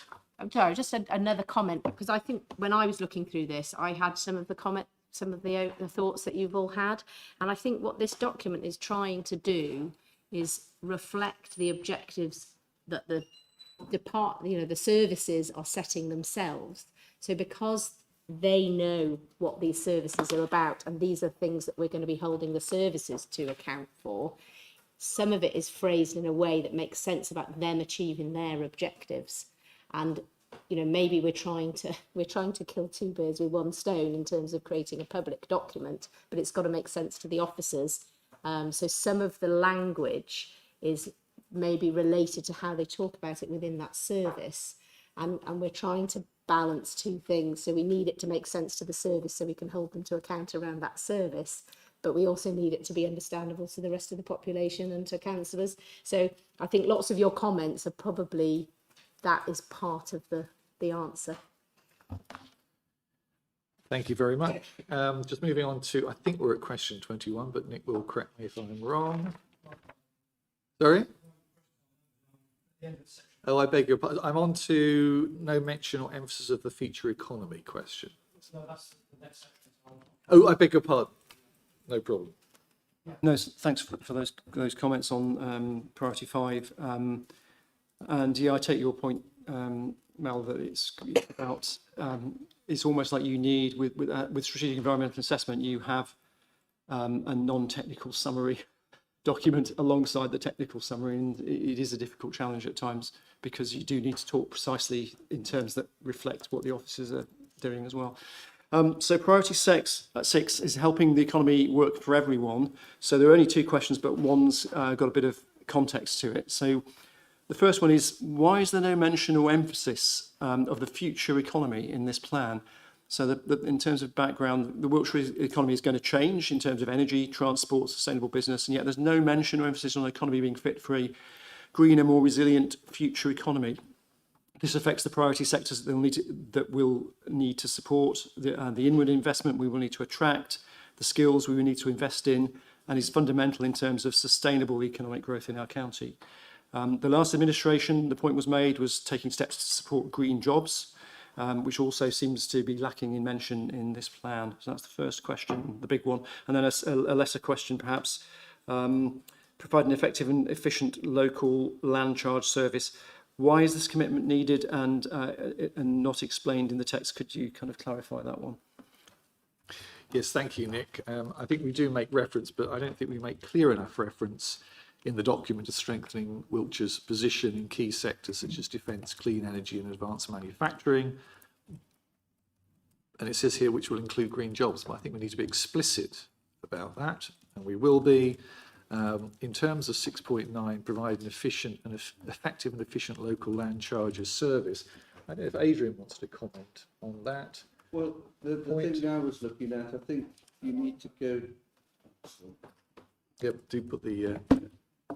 I think you need to go and refer back to section 8, because that does start out with a very all-encompassing comment, which is ensure planning support strategic place shaping, which place shaping means including the businesses and all the facilities that a colony of houses requires, you know, rather than all having to travel into the centre, have these centres out where the houses are. And it says Wiltshire delivers high quality sustainable developments and the right houses in the right place with the right infrastructure. Now, infrastructure is employment as well as roads and everything else. It does give examples in there of such as employment, land, doctors, dentists, schools. So it has been addressed. It's just in a different section. We can't be putting the comments about different parts in every single section. People need to read the whole document as a whole. I'd just add, Nick, I think that, and I do know what local land charges are because I've checked, and they are really rather important, but I'm not sure whether they're so important they should be in this document at this stage. It's something that might appear in the detailed programme, but it is rather, I'm probably going to get myself into trouble now, but rather niche area. Important in terms of deliverability from a planning point of view, but nonetheless, I think it might be something, unless people feel strongly otherwise, that would appear in our activity list, in our set of outcomes, our detailed set of outcomes, rather than this document, perhaps. So. So I need to be corrected. Yeah, I don't think we're coming on to general questions, but Bill, if you want to just ask for one. Through the chair. Find that the local land charges service and the need to put that in the plans. I think we're agreeing then, aren't we? We're running down a rabbit hole. It's needed. But it is. I'd never heard of it, if I'm honest with you, but now I know what it is. It is terribly important, but in my judgment, it's something that's out with this document, but that would be part of the overall programme plan, I think. So I hope that's helpful. Yeah, through the chair, thank you for that. Yeah, I do just want to come back on the future economy, though, because I think you may have misunderstood, or Adrian may have misunderstood. So we are talking about industries of the future, given the way things are going to change, you know. So and even as simple as, you know, having the skills to be able to fit heat pumps. There's no point in us promoting all of this and we haven't got a sort of workforce that can deliver it. So there's a whole plethora of other things that need to be considered about the future economy in all its forms, which I don't think are included in this document and should be up there as a sort of strategic priority. But you can pick that up in terms of the response later. No, I think why would I disagree with that point? And I think I was talking to somebody, I think it was Adrian actually, who was saying that one housing association has recently decided not to put heat pumps into their homes, not because they haven't got the techniques and the skills to put them in. They haven't got the skills to actually then maintain those heat pumps. I think they're air source heat pumps moving forward. So we'll look at, again, this document is, I want to avoid it becoming much longer, which it won't because it can't. But I think the point you've made is very good and very helpful, and we'll add that. We'll add a form of words in, and I'll ask officers to come back to you just to check you're happy with it, because that's important. Thank you very much. Through the chair, the next section then, priority 7. This is we're on to the last 2 now, so that we're commenting on. So this one is creating well-maintained, safer roads, more accessible, greener transport, including public transport. So quite a few questions here. So I'll wait till Martin settles in, because you may want to make a note of these. There's a number of questions. Yep. Okay. Again, first of all, why is there no mention of active travel throughout this document? The introduction to the plan talks about a county that is both greener and more connected. How can active travel not be a part of that? Under question section 7.3, progress towards a zero carbon transport system by increasing the use of public transport, EV charging points and tailoring solutions for rural areas. Same question again. Active travel has got to be an absolute key to taking vehicles off the road, reducing congestion, air pollution, etc. in our urban areas, which cover over 50% of our county. So, you know, taking on board the point that rural areas need a different solution, it still very much should be in there. Under 7.4, which is about dedicated cycling and walking infrastructure plans. The questions around this are, well, what's the commitment to investing in the delivery of these plans? Because these plans are quite large scale, and you know they're going to go absolutely nowhere if we're not improving our Active Travel England score to be able to access grant money to be able to put schemes in. So there's not much about that. There's a lot about the plans themselves. Why is there no mention of support and investment for practically achieving less costly cycling, wheeling and walking infrastructure improvements? And again, I think this is something that I'm involved with some cycle network development work in my part of the county, and a lot of what happens is small scale, based on section 106, based on a bit of SIL, based on a bit of money raised, based on some developer contributions, and it's making a big difference without having to put in big cycle schemes, which are much more difficult, you know. So that's got to be a key part of a way forward in terms of transport solutions, enabling a lot of these things that wouldn't take a huge amount of investment but are achievable. And there's no mention of that. 7.5, again, school transport, active travel, school streets. Again, it could come back into that section. 7.7, this is about public transport and the ambition to set out a bus service improvement plan. Is the external for investment for these commitments secured, was the question. 7.8, implementing a plan for fleet and EV charging infrastructure.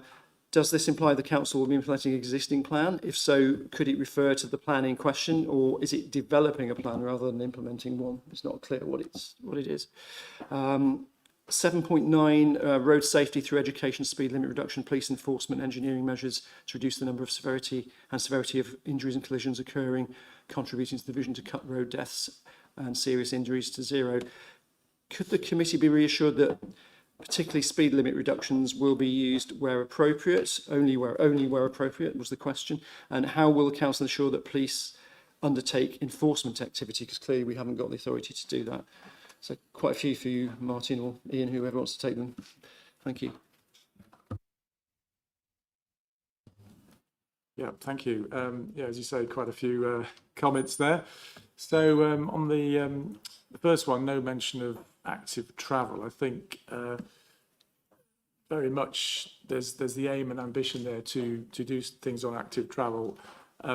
Obviously, 7.2 refers to the LTP4, the local transport plan, where there's a very strong commitment to active travel, and 7.4 refers to the LC WIPs, which are the local cycling walking infrastructure plans, again, which are all about active travel. So I take the point that I'll be very happy to make more of an explicit reference to active travel, but the aim and ambition is absolutely in the plan. It's just not being brought out to the fore perhaps as much as you would like.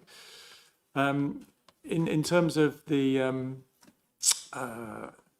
commitment to well, I think a number of the questions are really around active travel, aren't they, here? So I think this sort of answers a few of those.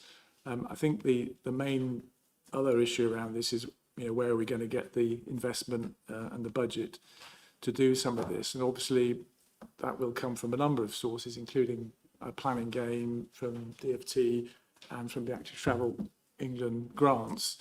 And again, I take your point that we probably should be mentioning our ambition to improve our Active Travel England assessment score, because at the moment we're, as you say, 1 on a scale of 1 to 4. So that will improve our ability to seek grants from Active Travel England. So that, I think we probably do need to pull that out a bit more as well.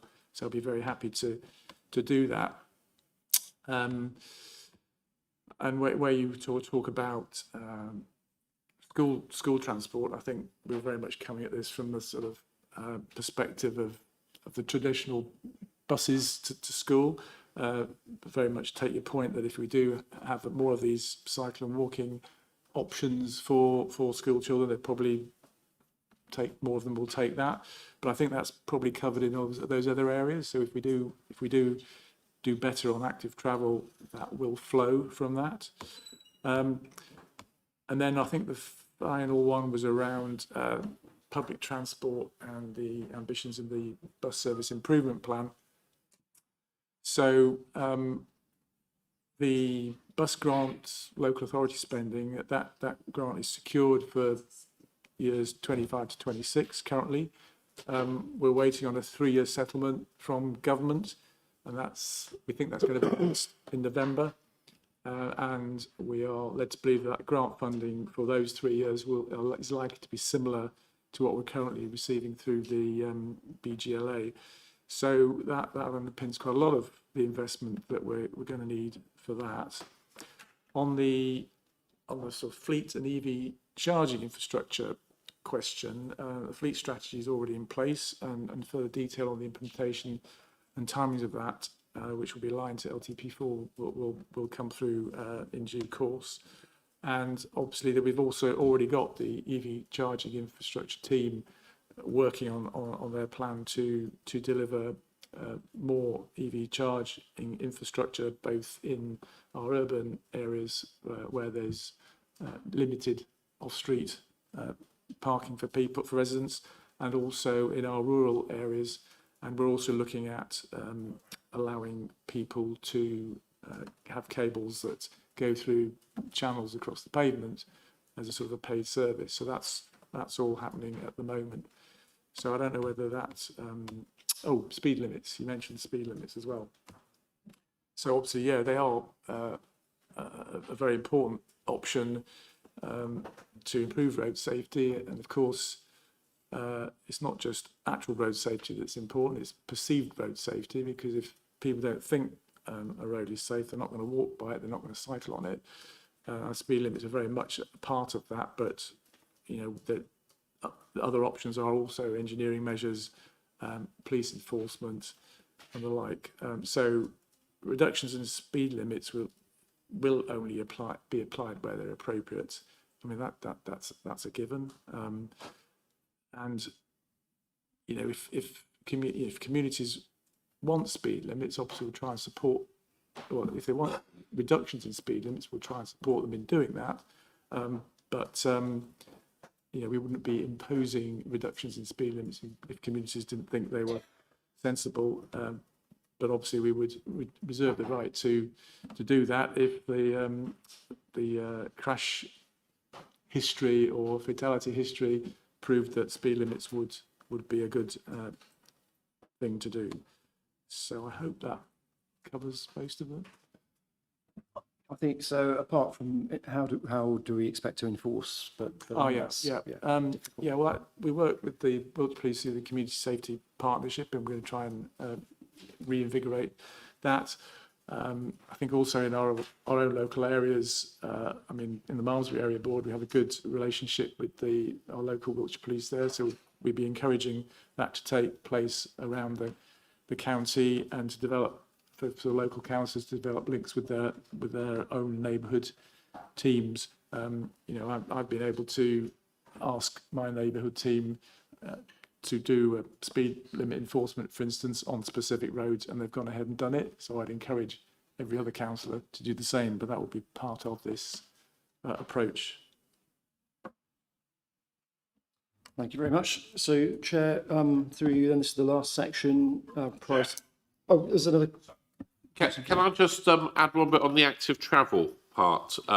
It's actually when I dashed out the room because I realised that Laura had asked one question I hadn't answered. I was going to come in. Obviously, she's gone, but I did speak to her.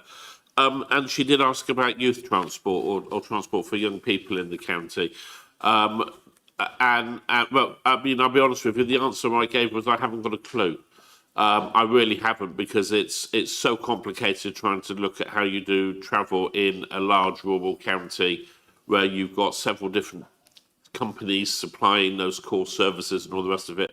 But what I did invite her to do was to say that I'd be really pleased to work with Scrutiny to do a piece of work actually trying to define the problem in order to be able to look for a solution. So I'm hoping that we'll see some partnership working, and I'll be talking to Martin out of the meeting about how your teams can help with the Scrutiny in doing that, should Scrutiny wish to pick up on that piece of work. But I think, it's a really good question. And I remember when I was sat your side of the table here that Scrutiny was always wanting to be more involved in identifying and shaping the solutions. And I'm putting that as an offer on the table to Children's Select that I'd be delighted to work with them to look at how we could do stuff within the current environment to improve those active travel options for young people. Thank you, Chair. Yeah, I think John's right. There's a lot of work to be done in this area. I think sort of a couple of things that we could do more of is around sort of bikeability and getting training for children, to ride safely. Obviously, that would encourage them to ride bikes to school. But we're also, interestingly, finding that the usage or the users of the Wiltshire Connect, which is the demand responsive transport service, I think originally we thought it would be mainly the older demographic that would be using those services, but we're finding that actually young people are now taking it up in increasing numbers. For them to order something via an app is quite natural to them, and but also obviously if you sort of in your teens or early 20s and you can't drive, then this is an absolute game changer for them, and we're finding that that's being used a lot more. So this may be something that comes into the mix in the future. Yeah, thank you, Chair. If I may, before we leave this section 7.9 about speed limit reduction and police enforcement, I just wondered whether there's an opportunity to consider rolling in weight limits that we see being abused on many of the roads throughout the county, and that is a big important issue for our communities. And I'm just, that is not covered anywhere. Whether it's appropriate in this section, but I'm just flagging it up. Thank you.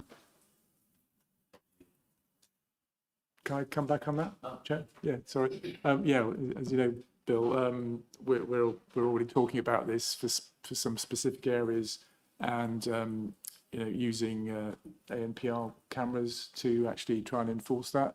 It's not easy because of the regulations that aren't particularly supportive of what we're trying to do here, but it's certainly an initiative we're going to carry out. But I'm not sure whether that's it needs to be part of this plan, but be happy to add something.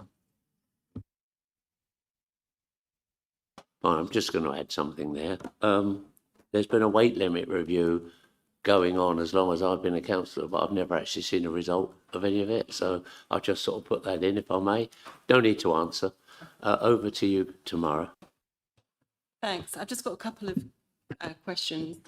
Firstly, I raised at ONS last week in terms of the forward work plan, the freight strategy, and I assume that those things will come forward in the freight strategy. But I do think, given that communities want to be safe, then it is important, particularly in our villages, that that is reflected in this plan, and I would encourage you to do that. Secondly, I just wanted to ask about 8.15, rail. This plan states that the new station's aspirations are Devizes, Corsham and Wilton, whereas the draft local plan says Devizes, Corsham and Rawalton Bassett. Has there been a review of the business cases and a change therefore of priorities?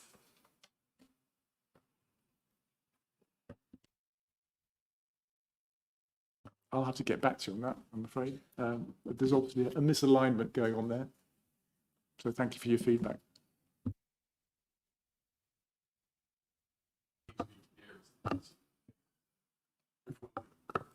Thank you, Chair. So priority 8, building homes and infrastructure fit for our communities. A number of questions in this section, some of which we've touched on, but maybe not fully answered. So I'll whiz through those if you want to make note.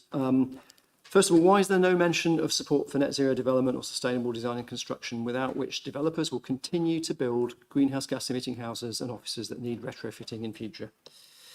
Secondly, why is there no mention of supporting retrofit of existing homes to reduce energy consumption and carbon emissions? And I'm fully aware we're doing things around that, but it should be up there with our ambition.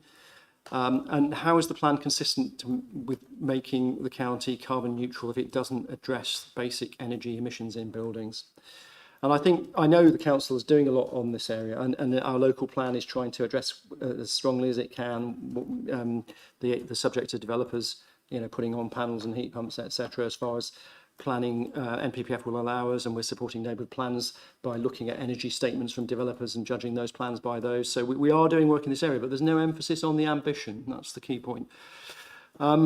Secondly, priorities, page 13, addressing housing needs to listening to residents on their planning concerns and ensure the right infrastructure for growth whilst protecting the environment.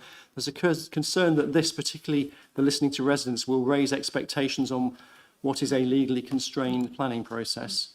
That was the point made on that one. 8.3, on providing an effective and efficient neighbourhood planning service that supports parish and town councils.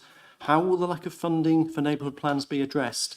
Our understanding is that there will be no more government funding on neighbourhood plans going forward. We may be mistaken on that, but it'd be interesting to hear what the situation is.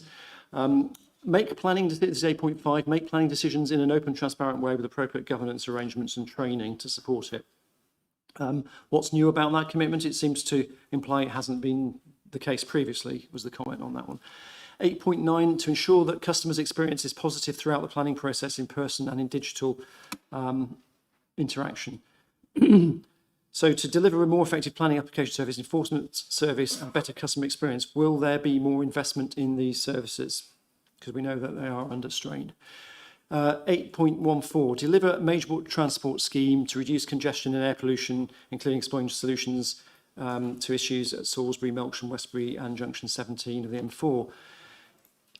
There was a bit of confusion about, is this commitment mainly about reducing heavy traffic through these towns? If so, it needs to be more explicit and prioritise where the issues are most acute, notably Westbury. If not, the proposition that investing in more schemes will reduce congestion and air pollution is flawed as a result of induced demand, i.e. you get more vehicles, if you build more roads and less use of alternative modes of transport. 8.15, promote new railway stations, devices, Wilton and Corsham, and platform addition to Westbury in partnership with local stakeholders, DfT and train operators. Question I think we've been touched on, is Wilton still earmarked as a new station site? We thought it had gone away. Thank you.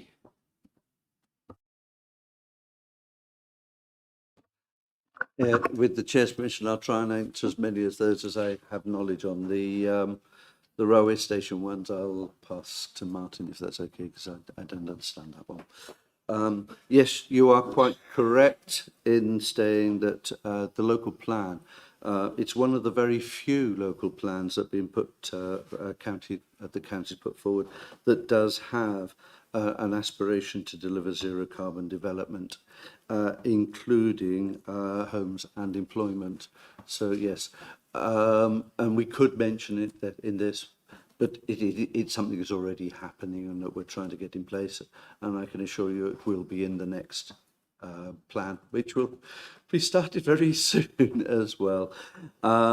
And regarding the housing, a lot of these things are happening through government policies as well, so they're not the council influenced ones, like the improving housing, the social housing in particular, and there's been talk about, and whether it'll actually ever be implemented, is that there's, for social housing, we now have to have EPCC by 2030 on all our social housing and affordable housing.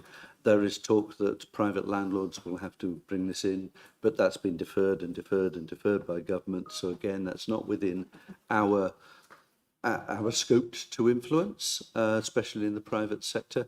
But we have been able to influence decarbonisation in the private sector, and that is with the Solar Together. That there's, we've got carbon neutrality needs within the natural landscapes that you mentioned, and so therefore the waste that homes are being produced and the amount of water they're going to use is being restricted by the new rules and regulations that come in. But again, we're governed by government rather than it being Wiltshire Council influencing those, and that's where the different funding comes from there.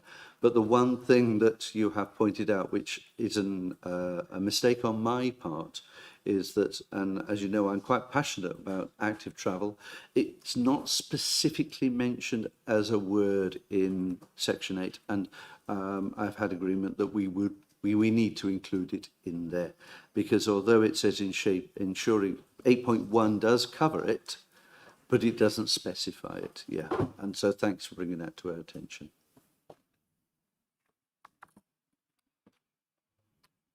Chair, if it's okay, I'll deal with the sort of the major transport scheme question and the station one where I've got a bit more clarity on. So on the transport schemes for to reduce congestion and air pollution in the Melksham, Westbury, Salisbury, as you're probably aware, the government has decided to make the A350 and A36 a major strategic route from the M4 down to the south coast. So, they're actually encouraging more freight, more traffic to go down that route. As part of that, obviously, we're already dualling the A350 around Chippenham. In the plan, we're actually kicking off very soon. Yet more work on junction 17 of the M4, but that's going to be significantly beefed up in capacity. So there very much will have to be solutions further south on that road for all those towns and the city.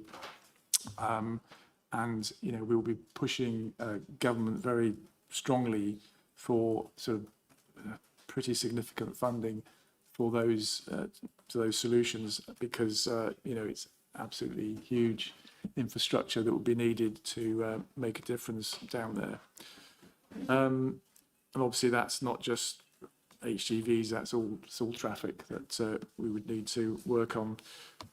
On the stations, so yeah, in the rail strategy, it does include new stations at Corsham Devizes, but not Wilton. The Tisbury Loop is in that strategy, and that creates extra capacity, which may enable future stations to be brought into being. But at the moment, the Wilton station would need significant investment, and with the sort of housing around it, it wouldn't be viable. But that's not to say it might not become viable if a future local plan decides to put some more housing in that area. So you're right, Wilton is not a priority at the moment. And on the neighbourhood planning, I mean, something which I've seen, as a former chair of a neighbourhood plan, have a great impact in sort of devolving power to local areas in terms of what happens, and also the extra seal money, etc. What's going on there?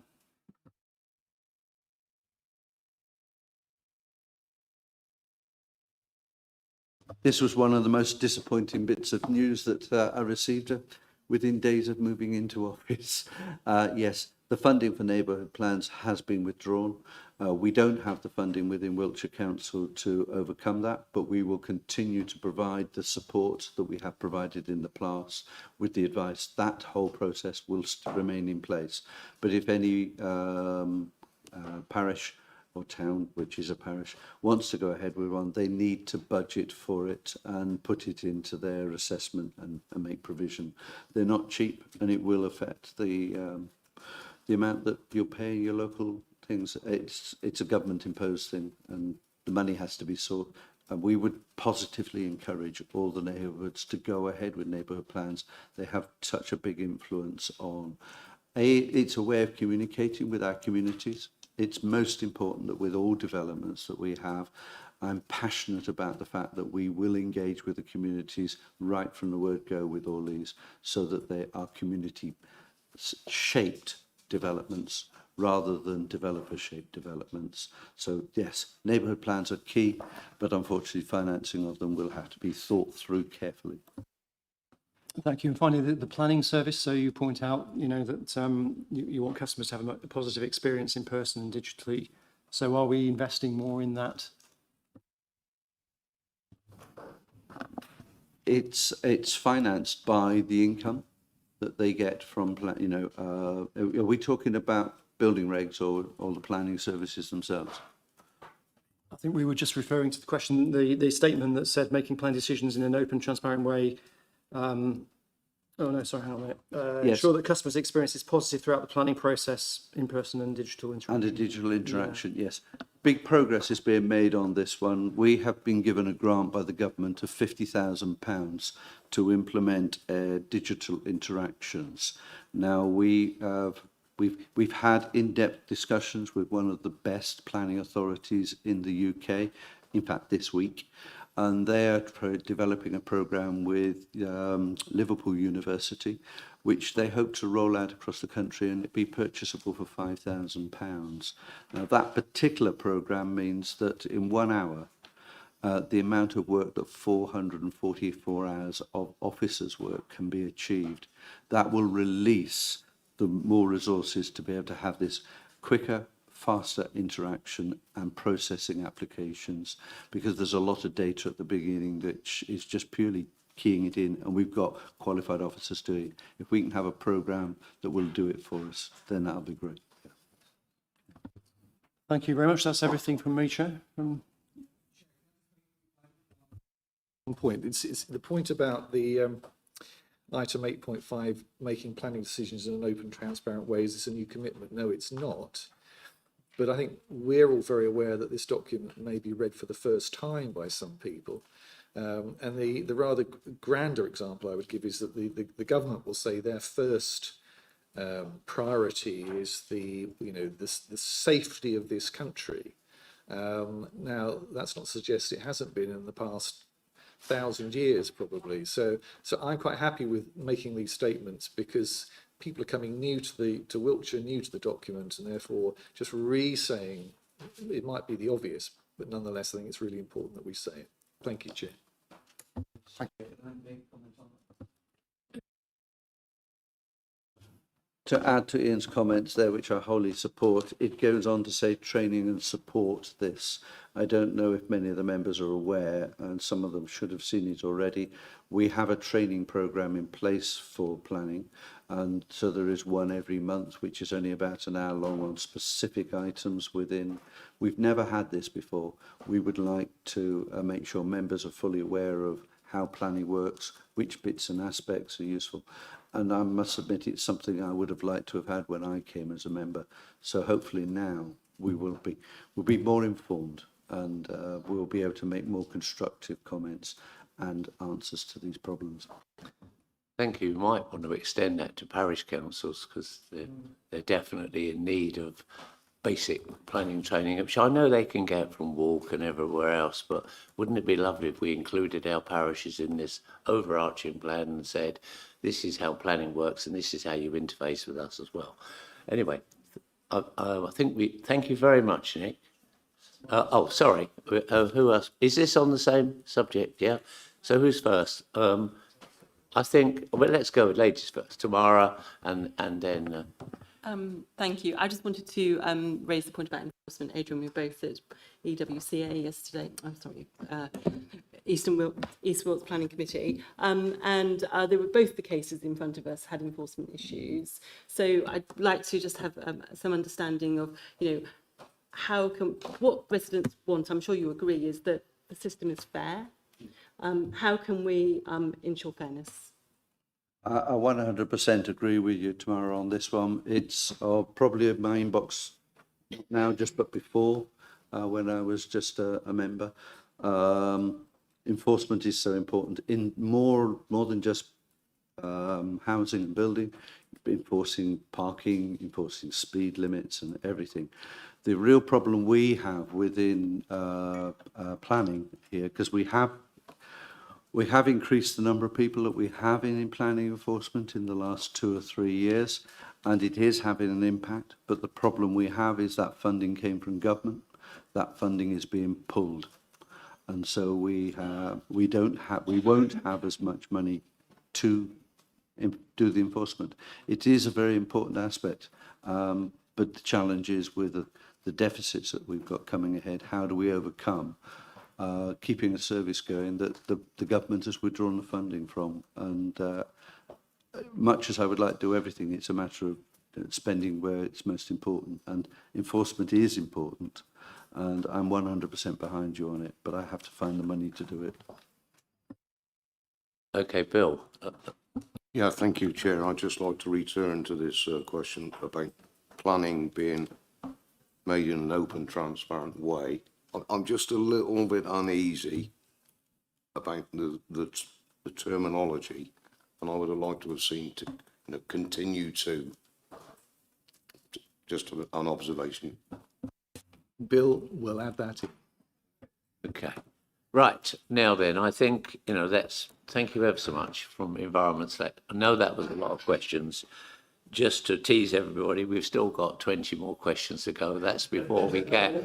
So I intend to break for lunch, but I think 15 minutes would be appropriate rather than the normal 5, because I'm sure people might want to grab some lunch. But before we go, I'd like to ask Ian, if I could. I've been making some notes as I've gone along, and you've been very accommodating with, yes, we'll add this and we'll do this, and thank you for that observation. And I'm guessing that you won't have a chance to do that before Cabinet, because you won't rewrite your document by Tuesday, I'm sure. But it's our intention as a committee to put these to summarise these, and for that to be our report for Cabinet, which could actually be circulated to everybody, so everybody understands this question was asked and you said in the nicest way, we'll be looking at it or address it, so that everybody knows that robust scrutiny has gone on and there was a purpose for the meeting. Would that be okay with you? I'd be delighted. And of course, we won't make those changes by Tuesday. In fact, we shouldn't make those changes by Tuesday because we've already published the document, which comes back to a debate about timings, of course.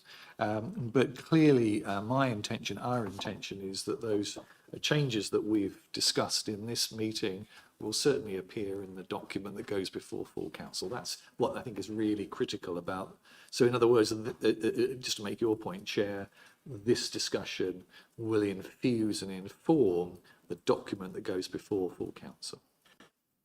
Thanks very much. And just before we break, I've got one more comment, because I've written down learning point involving scrutiny. We could have been involved in this plan, I feel, earlier on, which might have, there's a lot of good things that we've come up with, which we could have come up with. But it's lovely to see good scrutiny going on. But I'm just making that point. And I know it's difficult because, you've not been in administration long, but we really got to get a handle on making sure we get the scrutiny ahead of, so it's documents rather than post. Yes, sorry. Chair, I don't disagree, and I think that there's quite a lot of planning that needs to be put in place, but recognising it's a bit like, is it Clapham Junction Station? It's the busiest station in the country or something. How you, this is the challenge for officers, and I completely respect the challenge that they have in terms of how on earth you get all those trains to arrive at the same time without hitting each other, but they manage it. I would just say that I seem to remember, I did have a very pleasant hour here in front of you talking about the initial part of the document.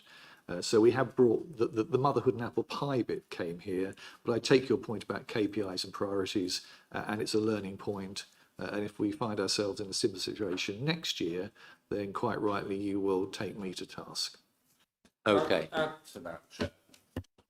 Dare I do so? But I think the timescale that's been available for the production of this document means it has probably come to scrutiny more than these have done in the past, particularly because the early part did come. But in terms of actually the commitment of the administration, I think one of the things you've already seen in this morning's meeting is a point was raised by the Chair of Children's Select. It isn't something that was actually factored properly into this document for all sorts of reasons. And the invitation has already gone to the Scrutiny Committee. Okay, you've raised a really good point. We'd like to do something about that. Get on board and be part of creating that solution.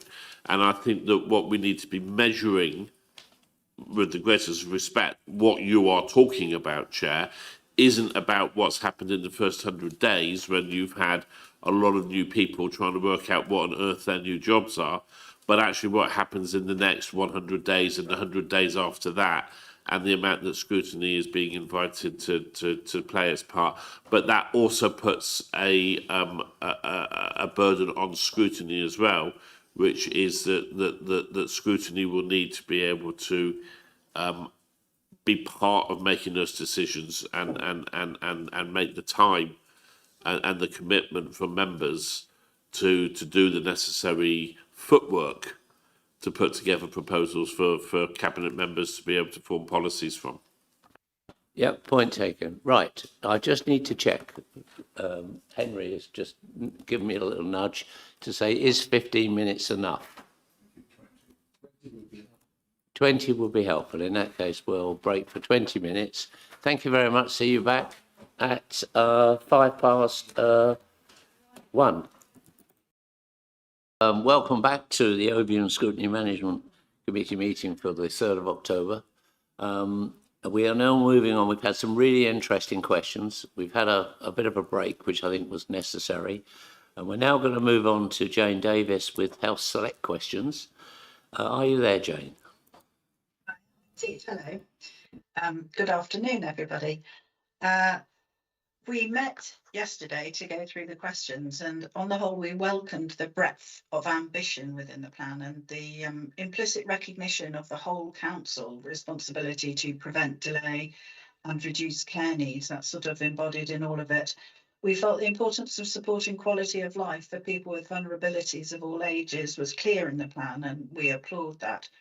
However, we felt that that wasn't given the prominence of some other areas. And whilst those areas are undoubtedly worthwhile, we felt that given the percentage of budget spend annually, you'll have to excuse my dog, sorry. The focus on this area is disproportionately low.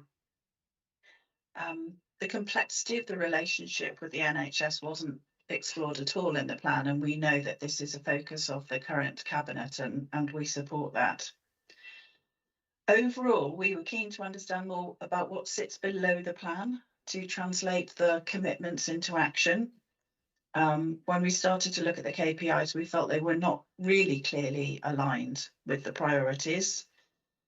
We did have questions around what was the imperative to get the plan done so quickly, and comments about how representative the consultation was as a percentage of the whole Wiltshire population, but those have been covered in other questions. Most importantly for us, we were concerned that to have it clarified that there is an ongoing commitment to co-production and involvement of people to achieve the commitments in the plan. There's no equivalent to the voice team that works so well in children's services in the adult or health space, and we felt that this could be addressed more clearly. Our questions around the principles, we focus mostly on strengthening the infrastructure and resilience of the voluntary community sector through new partnership framework. We wondered how that would be measured. Could a measure be attached to this? How is that project going to be developed? How will we support organisations in this sector to be providers for us, micro providers? Will there be support for area boards to work more cleverly, more closely with the voluntary community and sector? We are aware of the renewed commitment to carers champions linked through the area board, but that wasn't mentioned in the plan. So we would really welcome some clear KPIs around how area board grants could support local voluntary and community sectors. The commitments, the primary concern was how we're looking to support carers who are such a vital part of the whole system. How are we going to support carers as part of the commitment? Carer support is still active, but Carers Together Wiltshire, which is a partnership of Community First, Alzheimer's Sport, Wiltshire Service Users Network, Citizens Affairs Wiltshire and Wessex Community Action, hold the Wiltshire Council contract for supporting carers, but it seems to remain less well known. For example, it doesn't rank high on internet searches. Again, 1.1 was the question about reflecting voices, and 1.12, engaging with seldom heard groups. Again, that's about co-production. And also the question came up about, are we providing or funding advocacy services to support this commitment? Because some people find it very difficult to advocate for themselves. Are we working with, and how are we working with NHS colleagues to encourage discussion and input from people at the point of contact? 1.5, how do you monitor personalisation of services, and how do we hold people to account for this in scrutiny? 1.6, we wondered why you picked out shared lives specifically. We're all incredibly supportive of this programme, but curious as why this has been singled out as a commitment. There's also a follow-up comment which the KPIs don't measure this directly. So it's why would you mention it and single it out specifically and then not specifically measure it? Reduce health harms caused by drugs and alcohol, which is 5.5. How are we feeding international targets? How does that work? And the comment on 5.11 about the natural and built environment, you know, it is well supported and understood that this is important, but a large majority of parks, etc., no longer sit with the council responsibility. So how is that relationship going to work, and how is it also going to work with larger bodies like national landscapes and the World Heritage Sites? When we look through KPIs at Appendix 3, performance principles, we wondered how we were going to understand an assessment of performance against spend, because the two things do have a relationship and we're very aware that budgets are under pressure. The principles we didn't feel were clearly applied in the KPIs, and we'd like value for money more clearly defined in performance measures. And that relates again to people's voice and how you're ensuring that what you are doing is what people need and want. And we'd like to see the number of KPIs proportionate to the council spend in that area. We had specific questions around supporting people through their lives. The KPIs, are we measuring the people in our services or the general population? That's not clear from the KPIs. How do we benchmark our outcomes with others, statistical neighbours, etc.? The number of older adults 65 plus in residential or nursing care homes, you know, again, this was our self-funders included.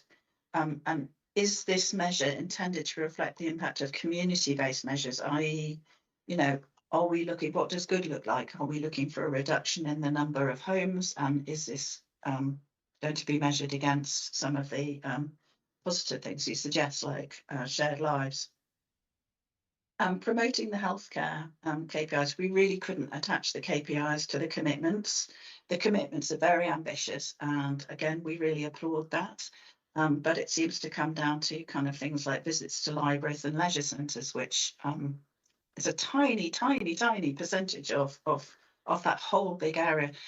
Our relationship with the NHS is complicated, as I said, and we're looking forward to a way of unpicking that and understanding that better through the work of a cabinet member with responsibility for that, Councillor Cape. Again, the question about leisure and libraries, is that just segments of the population? Is it of, you know, people of specific characteristics, or is it the whole population, and how will that be interpreted? And those were our comments. Thank you. Thanks very much indeed, Jane. Over to Gordon. Are you going to be taking these?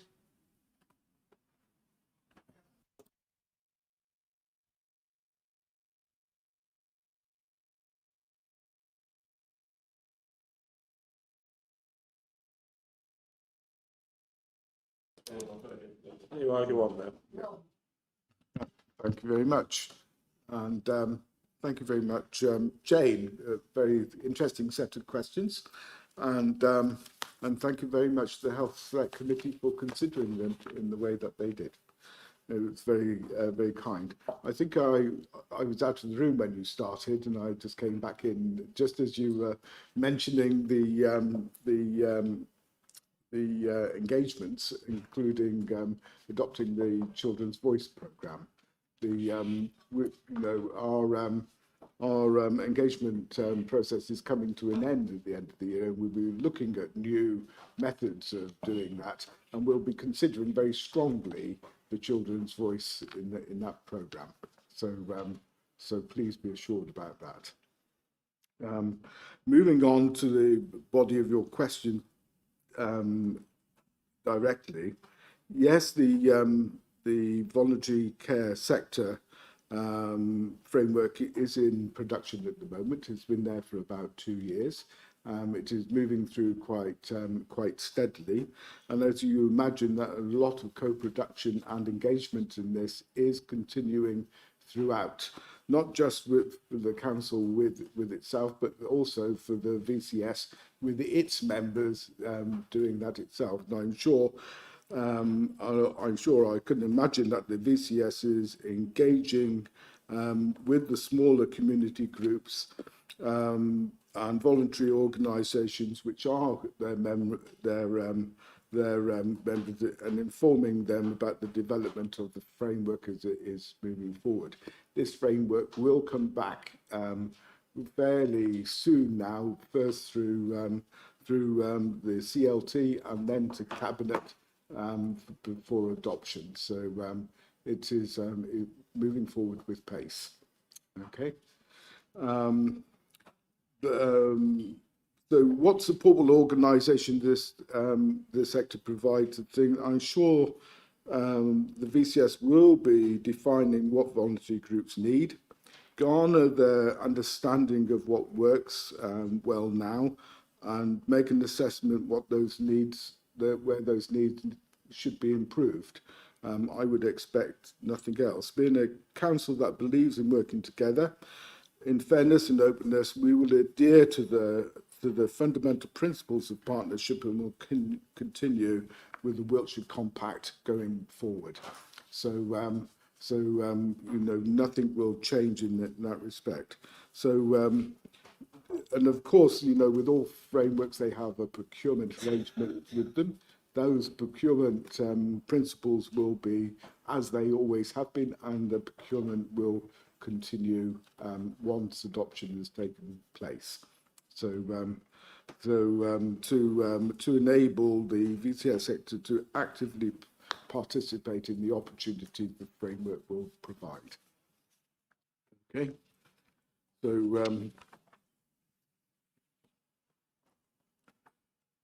and then you had a question about combating drugs, I think. Oh no, beg your pardon. Will we support the area board with the work with the VCS sector? Absolutely. The engagement and partnership team have been briefed and have been working throughout the development of the framework itself. So, so area boards will be sharing and developing this work as it goes forwards. as you mentioned yourself earlier on, we have made a commitment to creating carers champions within all area boards, and that is why we will be providing the area boards so that we understand and we meet the needs of carers within our own community, So bringing the framework closer to communities as we move forward. I hope that's clear enough. So are we looking to support carers as part of the commitment? Again, absolutely. Informal carers can play a critical role in the lives of many, and our residents and our commitments include supporting the key part of our population, whether they be young carers or adult carers. Okay. Reflect on the voices, engage with us. We have a range of methods we will be using. Different groups with different people will require different approaches and support, like translation services or interpreters. We do not fund advocacy services per se. To support this commitment, we will work with a range of partners to achieve this, including, where necessary, the National Health Service. Okay. So you look a bit perplexed there. Yeah. How do we monitor personalisation of services, and how can we hold people to account on this? We'll be looking how well to promote people's independence, for examples through the enablement and enablement services, as well as increasing opportunities for people to benefit from self-directed support. For example, how many people are in receipt of direct payments? So re-ablement and enablement are the first steps to a person regaining their independence. Direct independent living, direct payments, and individual control over their care. Both of these will be both liberating for people in their care and are a priority going forward. Okay. Why did we pick shared life specifically? Two reasons for that, I would say. First of all, because in the last council we brought a motion to that effect, and secondly, it is in our manifesto that we would do that. We believe shared lives can offer a more personalised and better valued type of support than other services, such as residential care, and that being able to live as part of family can greatly support people's well-being and outcomes. This is an area that we feel strongly that we will make savings whilst also doing the right thing by people. The value of shared life is valuable. As I said, that previous motion calling for the scaling up of the service achieved slow progress.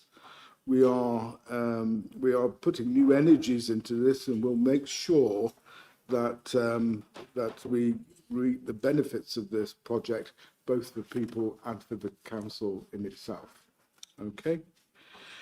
Well, reduce health harms due to drugs and alcohol. Are we feeding into the national drugs again? Yes, we are. There are a range of targets as part of the national work that each local authority must report on. That is standard. This is done in partnership with other organisations such as the police and the NHS on a quarterly basis. And as the reduction of harm caused by drugs and alcohol cannot be addressed by any agency working in isolation. So each local authority must have a combating drugs partnership with needs assessments and outcome frameworks and delivery plan to achieve set targets. In Wiltshire, this is chaired by the Director of Public Health, with the OPC providing a vice chairmanship role. The progress is monitored by the Home Office.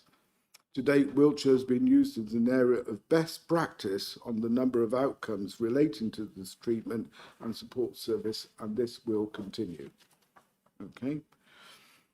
So moving into KPIs, it's difficult to directly monitor outcomes against spend, As such, are the results of we work across a number of areas. As for our response to question 3, our quarterly reporting on performance will accompany the financial risk and reporting for each quarter. That should give the overview of how public money is best being spent, the level of performance it is driving, and the management of risk that might prevent such delivery.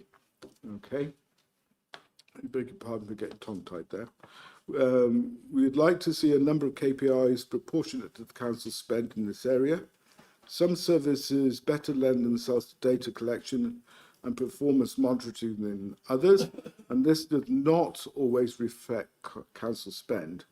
We have tried to balance the number of KPIs across the priorities and anticipate these may evolve as the corporate performance scorecard is subject to review and scrutiny. So, are we measuring people in services or general population? We are measuring people using our services. Would we benchmark with others? We will benchmark against adults' social care outcomes framework, national averages, and where possible, similar local authorities.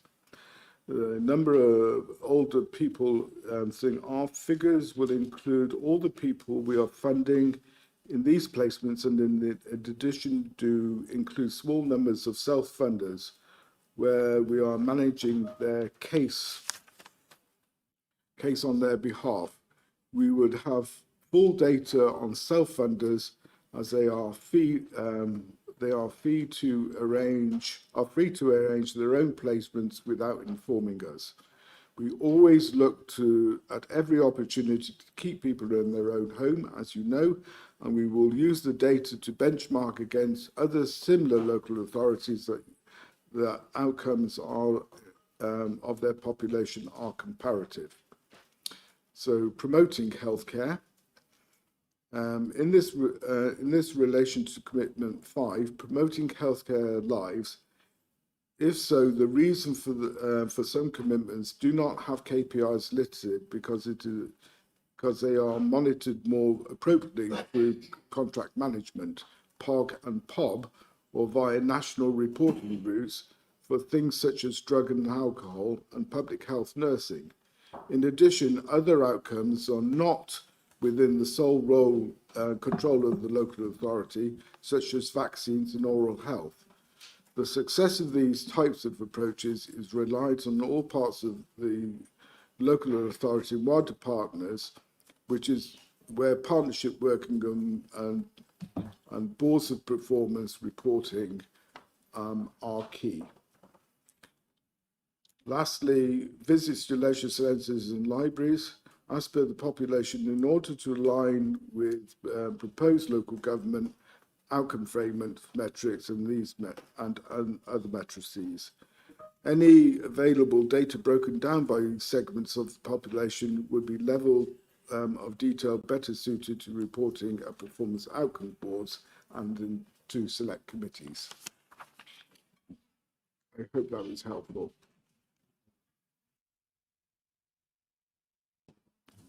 I do have a supplementary, but I don't know whether it's better to wait for.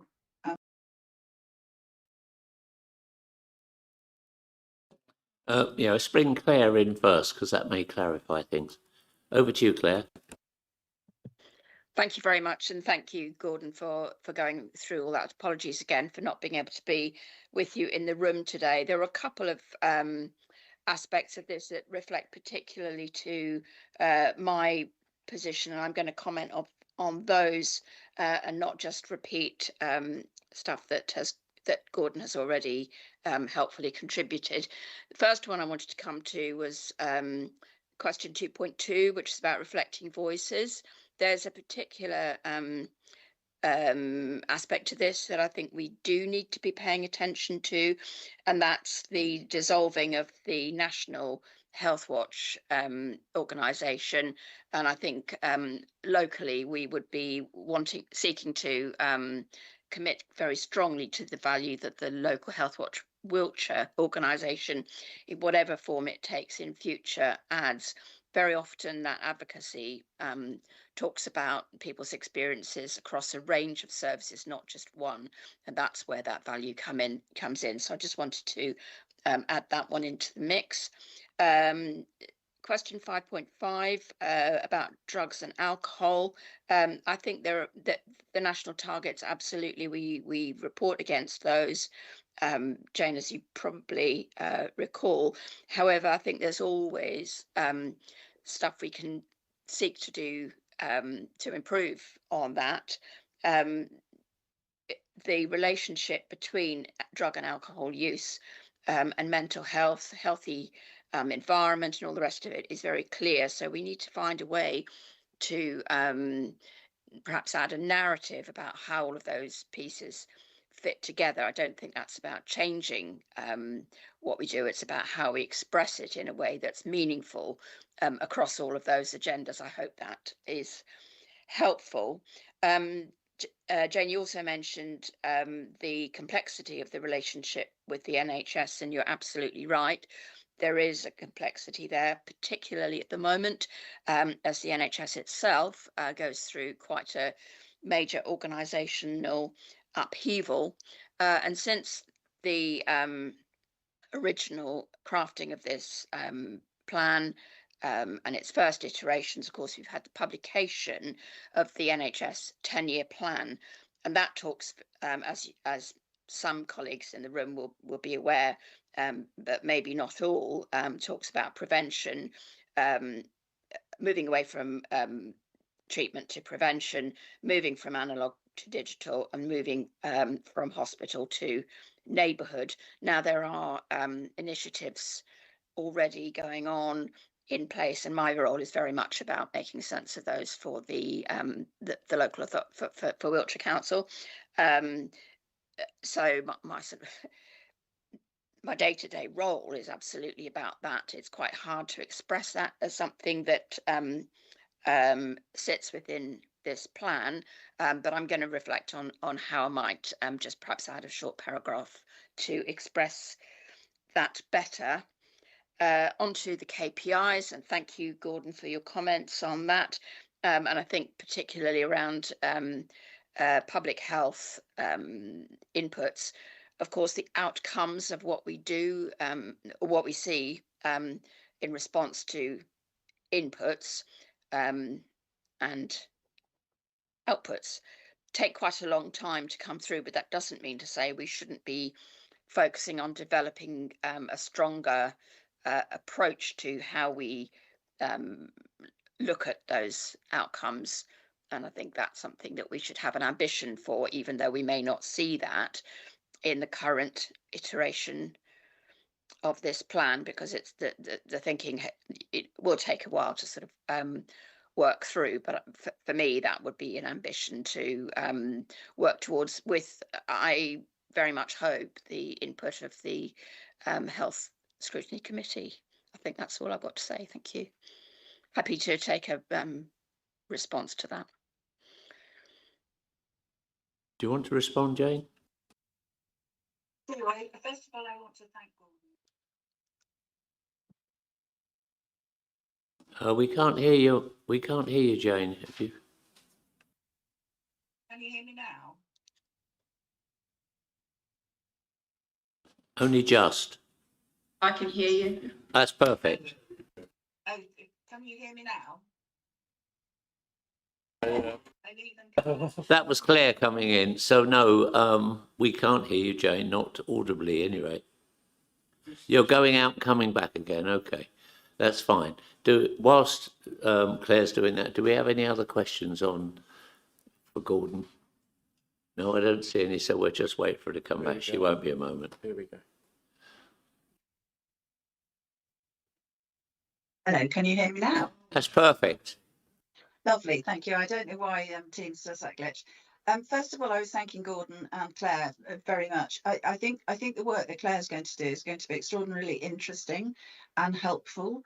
I think as the comments coming back from Health Select were very clear. This is, this is the big spend area, and it's an area that touches on many, many people's lives.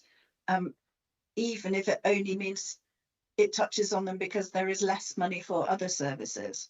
So there's a kind of a moral imperative to get this right and to scrutinise it very thoroughly. I think one of the things that KPIs do is they help to transform what can be complicated areas to understand into simple to understand areas. And so I think I just reiterate the committee point about we would like to see more KPIs because they will do a very good job in promoting what the services do, providing clarity around what success looks like. And I would just go back to the shared lives and suggest that that is an area where you could very easily provide a KPI. I mean, I perhaps shouldn't use the word very easily because it will take office the time, but it is a system where we know how many people are in there now. I understand there's been more money put into advertising, so it would be a clear one to be able to track in the same way as we have tracked reablement. So I will just leave that with you there for food for thought. Councillor Thorne has been very generous in suggesting that we can add things to the plan, and although time is short, that's certainly a KPI I would be interested in seeing, and anything that Claire can bring to us, because I think we need to demystify this area, because I guarantee you the more people know about it, the more fun and interesting and the value of it becomes transparent. So I would just be, enthusiastic supporter of anyone you can do in that space. Thank you. I think Councillor Thorne wants to address that now, so here we go. Well, could I just speak first? Go on then. Yeah, I was going to say there are KPIs for everything, and as you probably remember, and adult social care KPIs used to come to the Health Select Committee on a regular basis, and I would hope that they will still do that, and I try to make sure that they do. Jane, firstly, thank you very much to you and your committee for your comments and criticisms. I'm going to make a similar offer to you that I made to Nick earlier on, and that is that we will go away very quickly and think about the points that you and your team have made about KPIs, and we'll come back to you as the chair to just check that we've got it right before it goes to full council at the end of October. So let me make that commitment to you. As you quite rightly say, it'll be officer time, so I'm making somebody else's time commitment as well, and hopefully the officers will be happy with that. But I just want to make sure that you and your team are happy. As you say, the challenge around the wonderful things around adult social care, but the challenge financially is enormous. I think this administration has spent probably hours and hours and hours talking about adult social care, finance, implications and so forth. So if I may, if you're happy, we'll come back to you with some revised KPIs just to ensure that you're happy that we've listened to you and your committee. Thank you. That's extraordinarily kind. Thank you. We'll all appreciate that. Okay, thank you very much, Jane. Okay, then now we need to, there's one select committee left, which is the Finance and Procurement Select Committee. They didn't have a meeting. However, John is here with a question. The reason that I'm part of that committee, we didn't have a meeting because finance will work its way out further on down the line than today. Having said that, and then I'll be opening up to questions. So I think, welcome, John. I think you've got just one question, I believe. Thank you very much. Yeah, well, I've got one question and a couple of supplementaries, if I may, through yourself. Just going back to my notes here. Can you get nearer to the microphone or speak louder, please? Certainly. Can you hear me better now? Perfect. Thank you. Brilliant. Okay, well, just taking note of your earlier introduction and in the spirit of not repeating previously asked questions, I'm very happy to keep this brief. I do want to come back to the question of finance, but basically noting, we really do note the output focused nature of the plan. clearly the plan is mainly about, it focuses on the deliverables that that we, the administration. Sorry, John, can we ask you to pop out and come back in again, please? Because it would appear we've lost your microphone again. So it will hold while you just reboot, please. Thank you. Okay. So whilst we're waiting, I'll go to members. Does any member want to pose a question now so that we don't waste any more time? Ian Blair Pilling, I see, with his hand up. I would rather have followed the finance, but never mind. No, follow finance then. He'll be here. Here we are. Yeah. I don't think we're going to be following because. Can you? No, we can't hear you, John. Chairman, it's been a suggestion. Could he try to turn off voice isolation in his sound settings? You can't hear me. Well, we have a suggestion, but I have no idea what it means, so I'll let him mention it to you. Hi, John. Would you be able to turn off voice isolation in your sound settings, if possible? Thank you.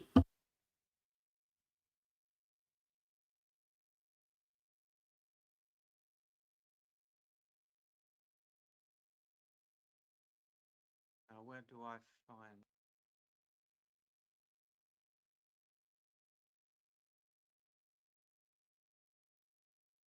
Okay, can you hear me now? No. Do you have a headset? No. Not convenient to hand. No, okay. Where can I find those settings? I tried one thing there.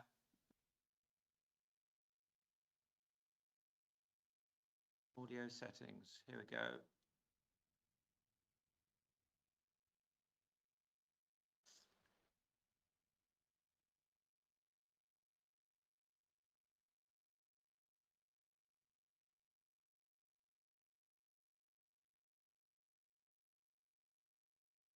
Is this any better? Hello? We're just looking for your question, John, to see if we can ask it for you. Do we have it? So I'm going to ask Henry to pose the question, and you can just nod if it's appropriate. Thank you. Excuse me. So the original question to be posed was, how is the budget/financial spend supposed to map against the plan? And then Councillor Atke sent me his supplementary questions, which was number one, regarding the submitted question, is there anything that Councillors Thorne or Grant would like to add to Gavin's response to the Environment Select Committee question number 7, which I think was a similar question? And two, do you think there is scope for clarifying in the plan the link between the plan's deliverables and the council's plans for resourcing those deliverables? Well, I think actually, thank you for the thumbs up, John. So I think I did, forgive me, John, you possibly weren't online, but I did deal with this under Nick Murray's piece, which was in essence that the plan informs the budget because it defines the priority areas outside of the statutory areas, and the KPIs should therefore link to that. And I think when we reflect on the budget reports, revenue reports, I think we need to think a little bit about how these two link up on the quarterly basis. I think the other element, if I may, that will be important is because this plan is clearly not a single year plan, will be to look at the medium-term financial strategy and how it relates to this plan. And we need to think a little bit about that. And then finally, the capital element of the plan is of the budget is also important. And there are a number of capital items which are either overtly or obliquely referenced in the plan. So again, are looking at that. And then the last element, I think, is being more overt about the revenue streams, because there are several which are evidence in the plan as to how they interrelate here. And we might want to reflect once we get into it as to whether there should be appropriate KPIs related to some of those revenue streams, and in particular where we're working with third parties to generate a larger pot to deliver the plan itself. So those would be my additional comments. There's work to be done here. We need to get this nailed, and clearly there's still work to be done from the commentary we've had today. And then I think as we go forward with the budget, we need to be able to interrelate these 2 points so that colleagues are clear, both on where the spend is and bluntly, probably, frankly, where the spend isn't. Thank you. Is that okay, John? I've got a supplementary question about the report, if I may. You need to shout, but we'll take it. Right. It's about whether or not the plan could have a bit more mention of finance and how it will contribute to achieving the deliverables, because there is no mention of the word finance in the plan itself, apart from at the very end.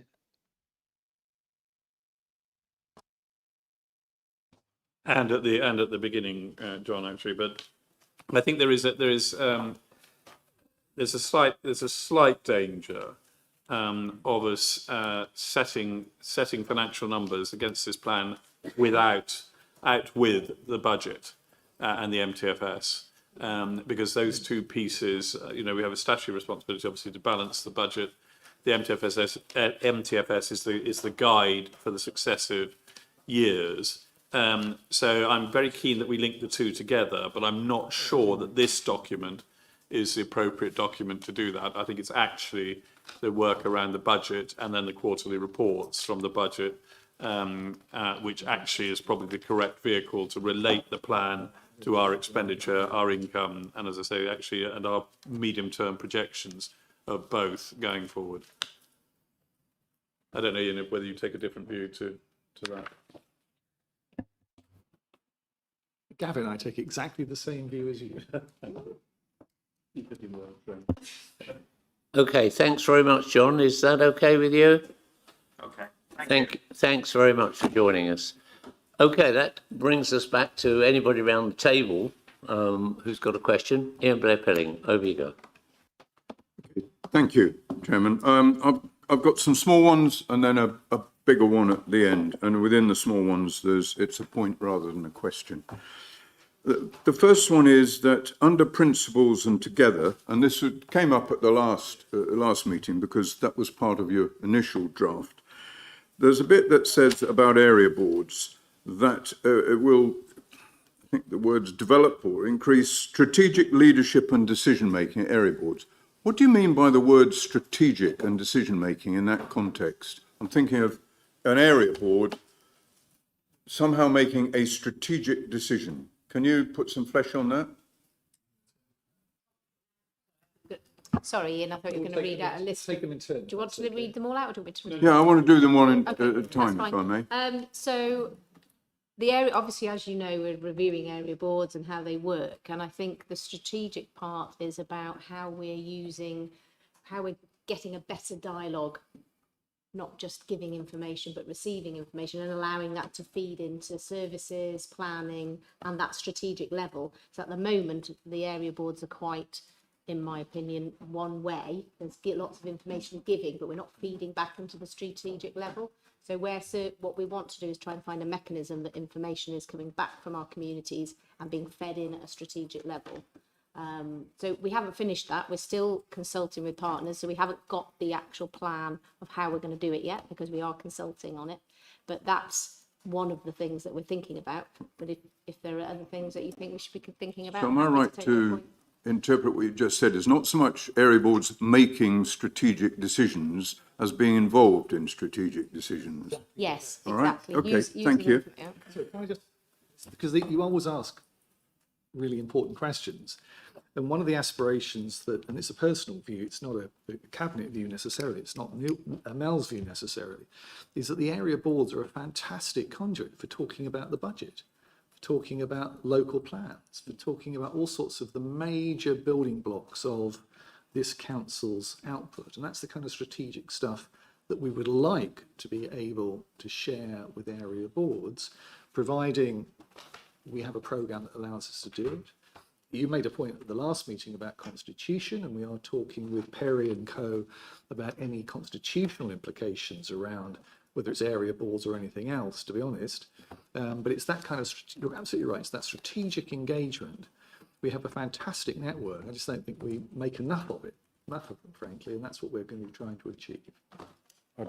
Pour a note of caution on that. Of course. And I'm aware that the last Trowbridge Area Board, after the grants had been issued, there was no member of the public there. Absolutely. And so on. So it depends on whether you're consulting the members of the area board or you think you're consulting the public of that area. Because certainly in my experience of area boards, you're pretty thin on the public. Now, it may be chicken and egg. If you give them something meaty to talk about, you like putting in a planning application for a chicken farm or a gypsy site, that gets everybody in. So there might be chicken egg. Anyway, I'll move on if I may. I've made my point on that. At 516, you talk about making grant support to our talented athletes. Is this council taxpayers' money, or is this a continuation of the voluntary effort that the officers do? A continuation of the voluntary effort. So I think that's a bit misleading that you're telling the public that we are granting their money. If I read that. Okay. Yeah, I would suggest clarifying that. I think because this is a very laudable effort by the officers, not by us, not at the public purse. I think, again, going back to what I said earlier, this document is the different services have fed into this document. So the bits that are 5.1 through to 516 come from the work that the officers done on their service delivery plans. So that is part of their plan. So it's a continuation of the gala and the fundraising that's going on that way. So it's not something new. I would suggest it's not a part of the formal plan, because what's in the formal plan is what we're funding from taxpayers' money. We're not funding this from taxpayers' money.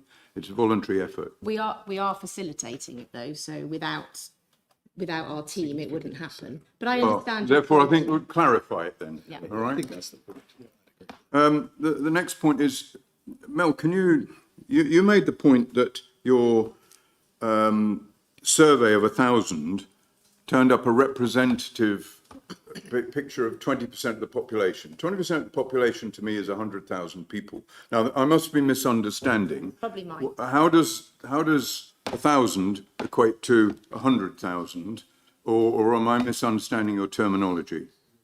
No, it's me poorly explaining it, I'm sure, Ian. It's a representative number of postcodes, not a representative number of the population. So that's just me poorly explaining what I was trying to say.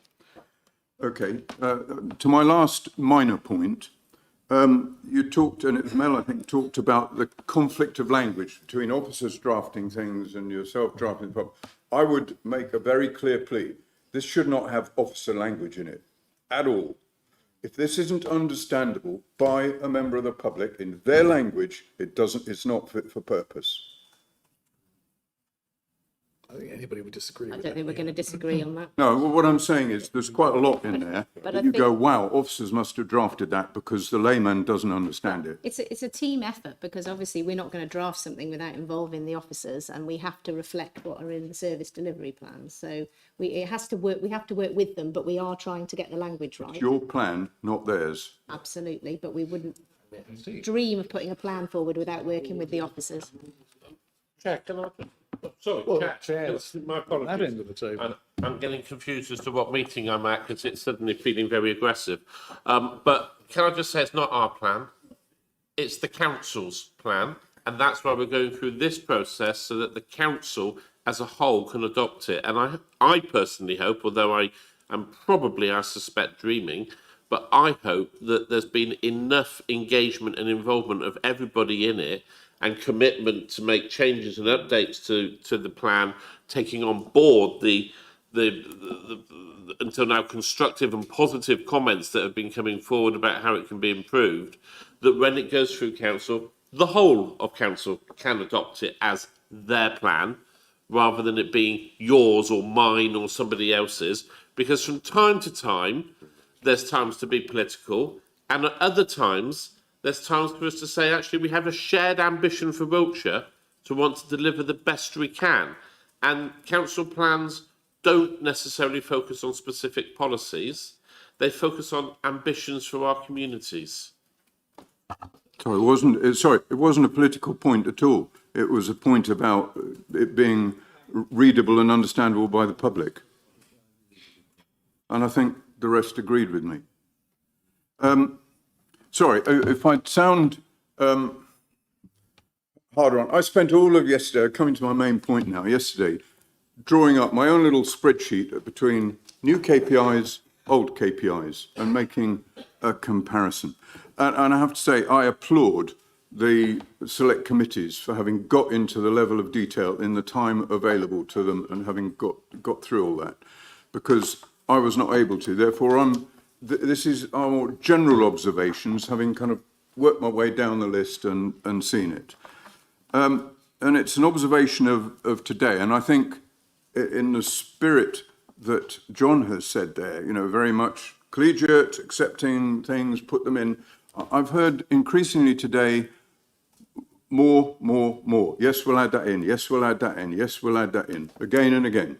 I haven't yet heard no sorry today, which brings me to the kind of point I'm getting at in that, because what I also heard at several points was, yes, we want to keep this going, but the funding will go in 2 years. Yes, we want to keep this going, but that grant's disappearing, etc. And so, I mean, I know you've got the financial challenges. We always have those financial challenges every year.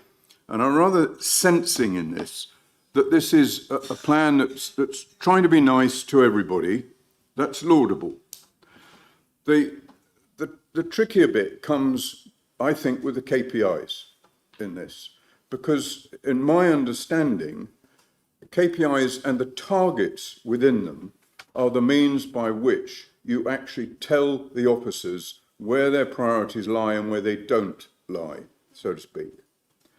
So I read those KPIs with that in mind. And the first point was that I saw a string of KPIs that were at the council level with appropriate targets, a string of the, what do you call them, scorecard ones, but without the targets. So there's kind of one question. When will we see that level? Because I think in the nitty-gritty of the budget, that's where it's going to tell what you put in there. My next question, when I looked down the list, I noticed, I think, and I may be wrong because I was having difficulty mapping new against old, but I think I ended up with 26 old ones having been struck out. And I looked at the criteria that you applied, and I wasn't quite sure I could apply that consistently across that decision, in or out, because key within those criteria was that it had to be, and I'm looking for the wording, under our direct control or influence. And I think we touched quite a lot, certainly in the health area, in other areas, where there's a lot that we can only achieve. And I think you make the point in the plan that we can only achieve things in concert with others. And therefore, I would suggest a revisit to those KPIs where they might have been taken out because, it's not under our influence. Actually, we won't achieve, and we need to be understanding where we're getting with the NHS and those other organisations, etc. So, and yet there seemed to be an inconsistency with me that we, for example, had a council plan KPI that measured footfall in museums, which we don't control, and yet we chose not to have them, big ones about healthcare and so on, because other organisations are involved. So I think it may be worth another look. And I'm also conscious that you're already into the budget cycle in this. We are days away from you having to publish this for full council, never mind Cabinet next week. And so my question to you is, are you confident, can you assure us that the KPIs that you've put at council plan level in there are the key driving force in that budget, or is there something else we're not seeing? And are they also not just the key driving force for something being in the budget, but perhaps by omission, that if it's not in that, it ain't going to attract priority in the budget? And I'm picking up on what Councillor Murray was saying, and he was concerned about, you know, wider issues, etc., and they weren't in there. And so the wording was picked out. Yes, we'll put some wording in or whatever. But unless it's in there as a KPI, it isn't going to be exciting, I would suggest, the officers in terms of application of resources and achievement. So the next question is, are you confident right now that you've got the right council plan KPIs?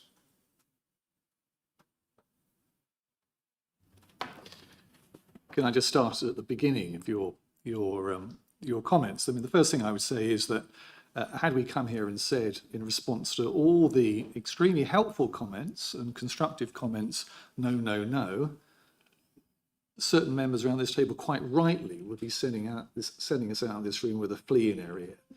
And therefore, I push back completely on your point about us being flexible, seeking to engage. We haven't said yes. What I've said is that we are very happy to go away and look at what's been suggested. The two yeses are in terms of the point that Nick made earlier and the point that Jane made around KPIs.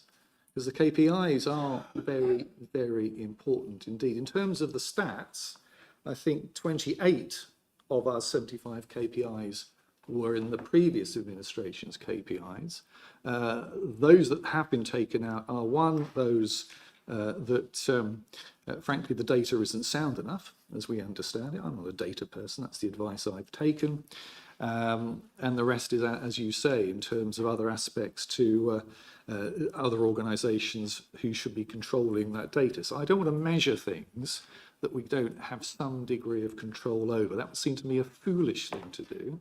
And I don't want to deal with data that isn't accurate or isn't renewed often enough, because I think that's very unhelpful as well. So answer your question, are we happy with every aspect of it? As we sit here now, yes, we are, but we have committed to talk with Jane, and I think the Nick reference was KPIs as well, because we want to make this the best document that we possibly can.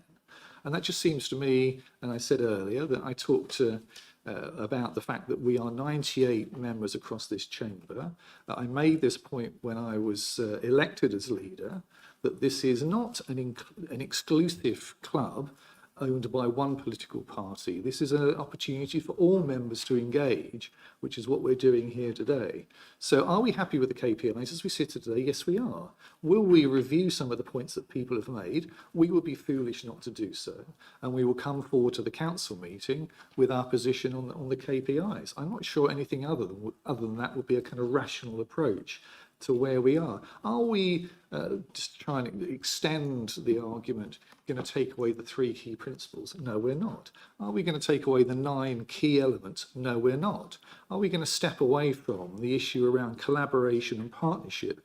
No, we're not. Are we going to move away from, as we see it, the importance of shared lives, which Jane made reference to earlier? No, we're not. So this isn't, as I said earlier, a sort of leaf that's waving in the wind. But it is a document that is about, in my opinion, hopefully my colleagues' opinion, about listening and responding to colleagues across this council. And I think that's a jolly good thing, because I'll be honest with you, it's not something I experienced a great deal when I was sitting on, if you like, the other side of the table. So I think it's a positive. I think as colleagues, if I may say respectfully, we should welcome this approach, and it will make, frankly, for a much, much better document, having listened and responded to the points that colleagues are making, than simply engaging in some degree of combative debate, which gets us, I'm not suggesting that's what you're doing, Ian, but that would be my point. I want collaboration, I want consultation, we end up with a better product at the end of the day. Thank you, Chair. So, can I come back? I think that was to agree my point in these KPIs, because where I'm anxious about them is that all of those scorecard ones we haven't yet seen. And so my ultimate question is, what will we get to see before Cabinet or full Council, and will they have an opportunity, will the scrutiny committees have a chance to look at them?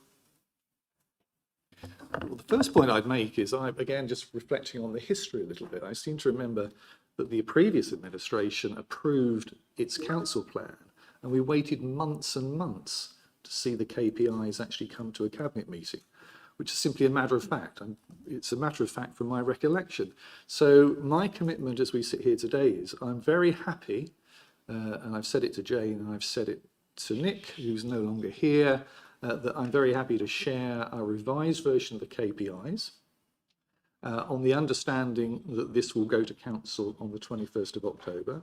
Why am I saying that? Because I want to make it work, but there will be a very tight deadline, and ultimately I hope we can be collaborative, but the decision will have to be made as to how we make those KPIs work. I'm very happy with these KPIs, but I'm open to a discussion about others that could be added or others that need to be taken away. So that's what I'm very happy to do, but within the very strict timescale that's available to us. I wonder if I could just respond on the budget point. It's a very important one, and I don't take your commentary in any negative way, Ian, at all. Sometimes style can mask intent. So I take what you were saying entirely constructively, and I think that was the intention of it, and I think it was a committed challenge, and I think that's the right thing to do. That's what you're here to do. And I felt it was a constructively committed challenge. So that was just my interpretation of it, and I think Ian's response is in the same spirit. Indeed. So, but where you have a really vital point, is as and when we get to the budget, that is when the rubber hits the road. It does. Here completely. And sitting here right now, there are very important components of the likely budget where we do not have line of sight, government decisions being the obvious one, as to what their financial settlement will be with us, where they're going to go on some of the grants that as we know, they withdrew the rural support grant very late in the day, impacting the current budget that we're now in, and this government does seem to have a habit of coming up with, let's say, unusual surprises. I'm trying to be polite about them.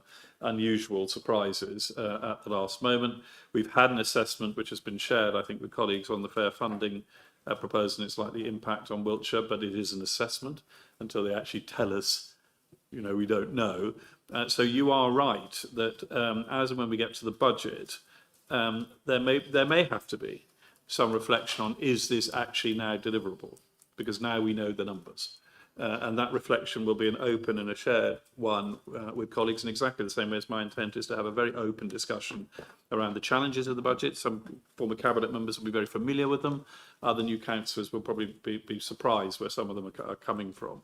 But I want everybody to have their opportunity to say, well, our sense of the priorities are these, and the essential things you must be protecting are those. But by definition, what I've said to my cabinet colleagues, who will start that process, but all will be included in it, is that once you've defined that, please understand that other than the things we are statutorily, legally required to do, that places everything else on the table.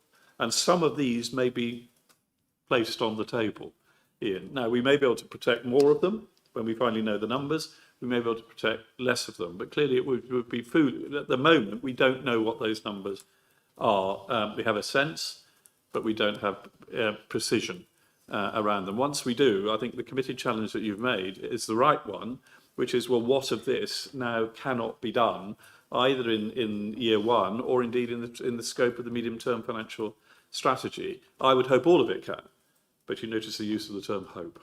Thank you.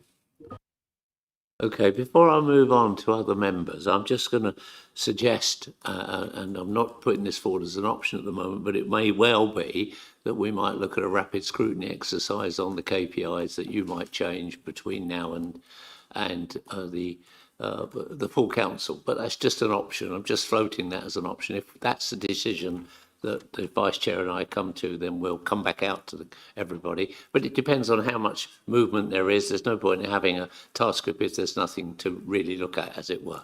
Okay, Unja, did you raised your hand earlier? You have a question?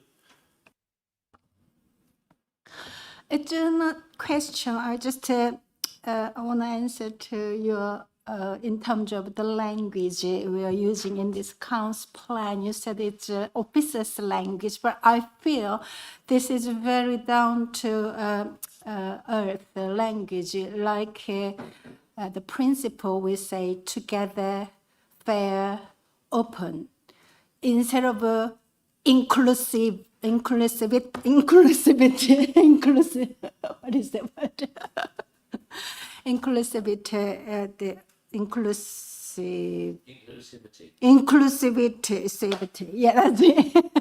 Or justice, or liberty. Not like that, just simply we want to do together and open and then fair. So language-wise, I feel I'm quite happy with what is written.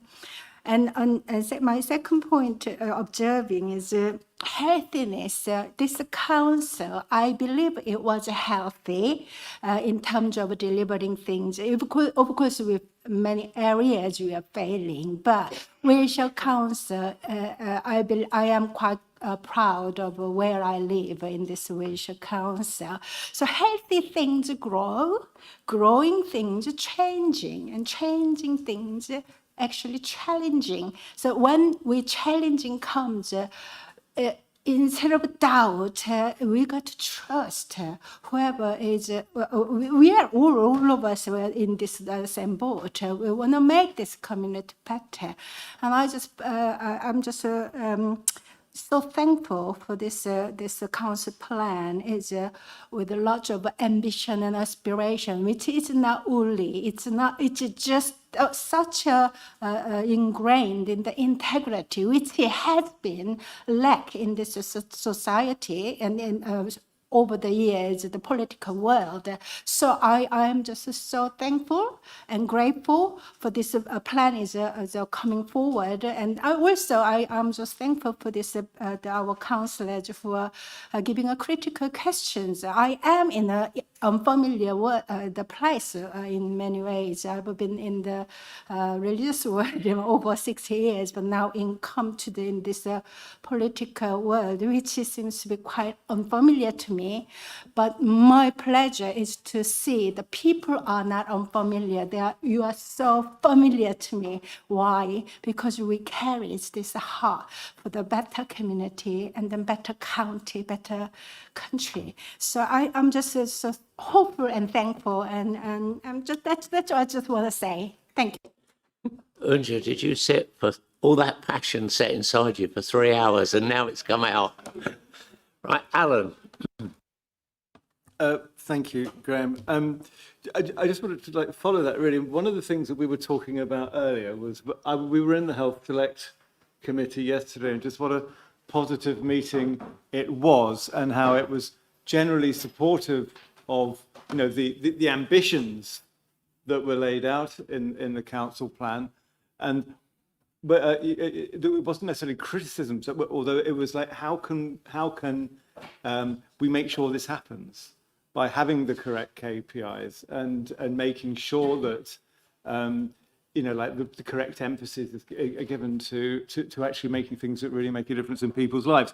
Just a couple of specific things. I mean, we talked about because substance misuse is specified in the plan, and we were talking about potentially what targets could we have around substance misuse. We obviously have numbers in treatment. We have the continuity of care from the criminal justice system, and about how much what is it that we want to actually see and achieve, rather than just what the government wants and what the other areas are saying. How are we working with custody suites? How are we working with the courts to maximise the numbers in treatment? So that was one issue. The second thing that I was just going to mention was around voices heard. We talked about that earlier, and Jane was talking about advocacy, and I think really advocacy and self-advocacy are so important around supporting people who cannot advocate for themselves, and also people who struggle to advocate for themselves. And if we're serious about making sure that we are guided by the voices of the people that we're supporting, then how important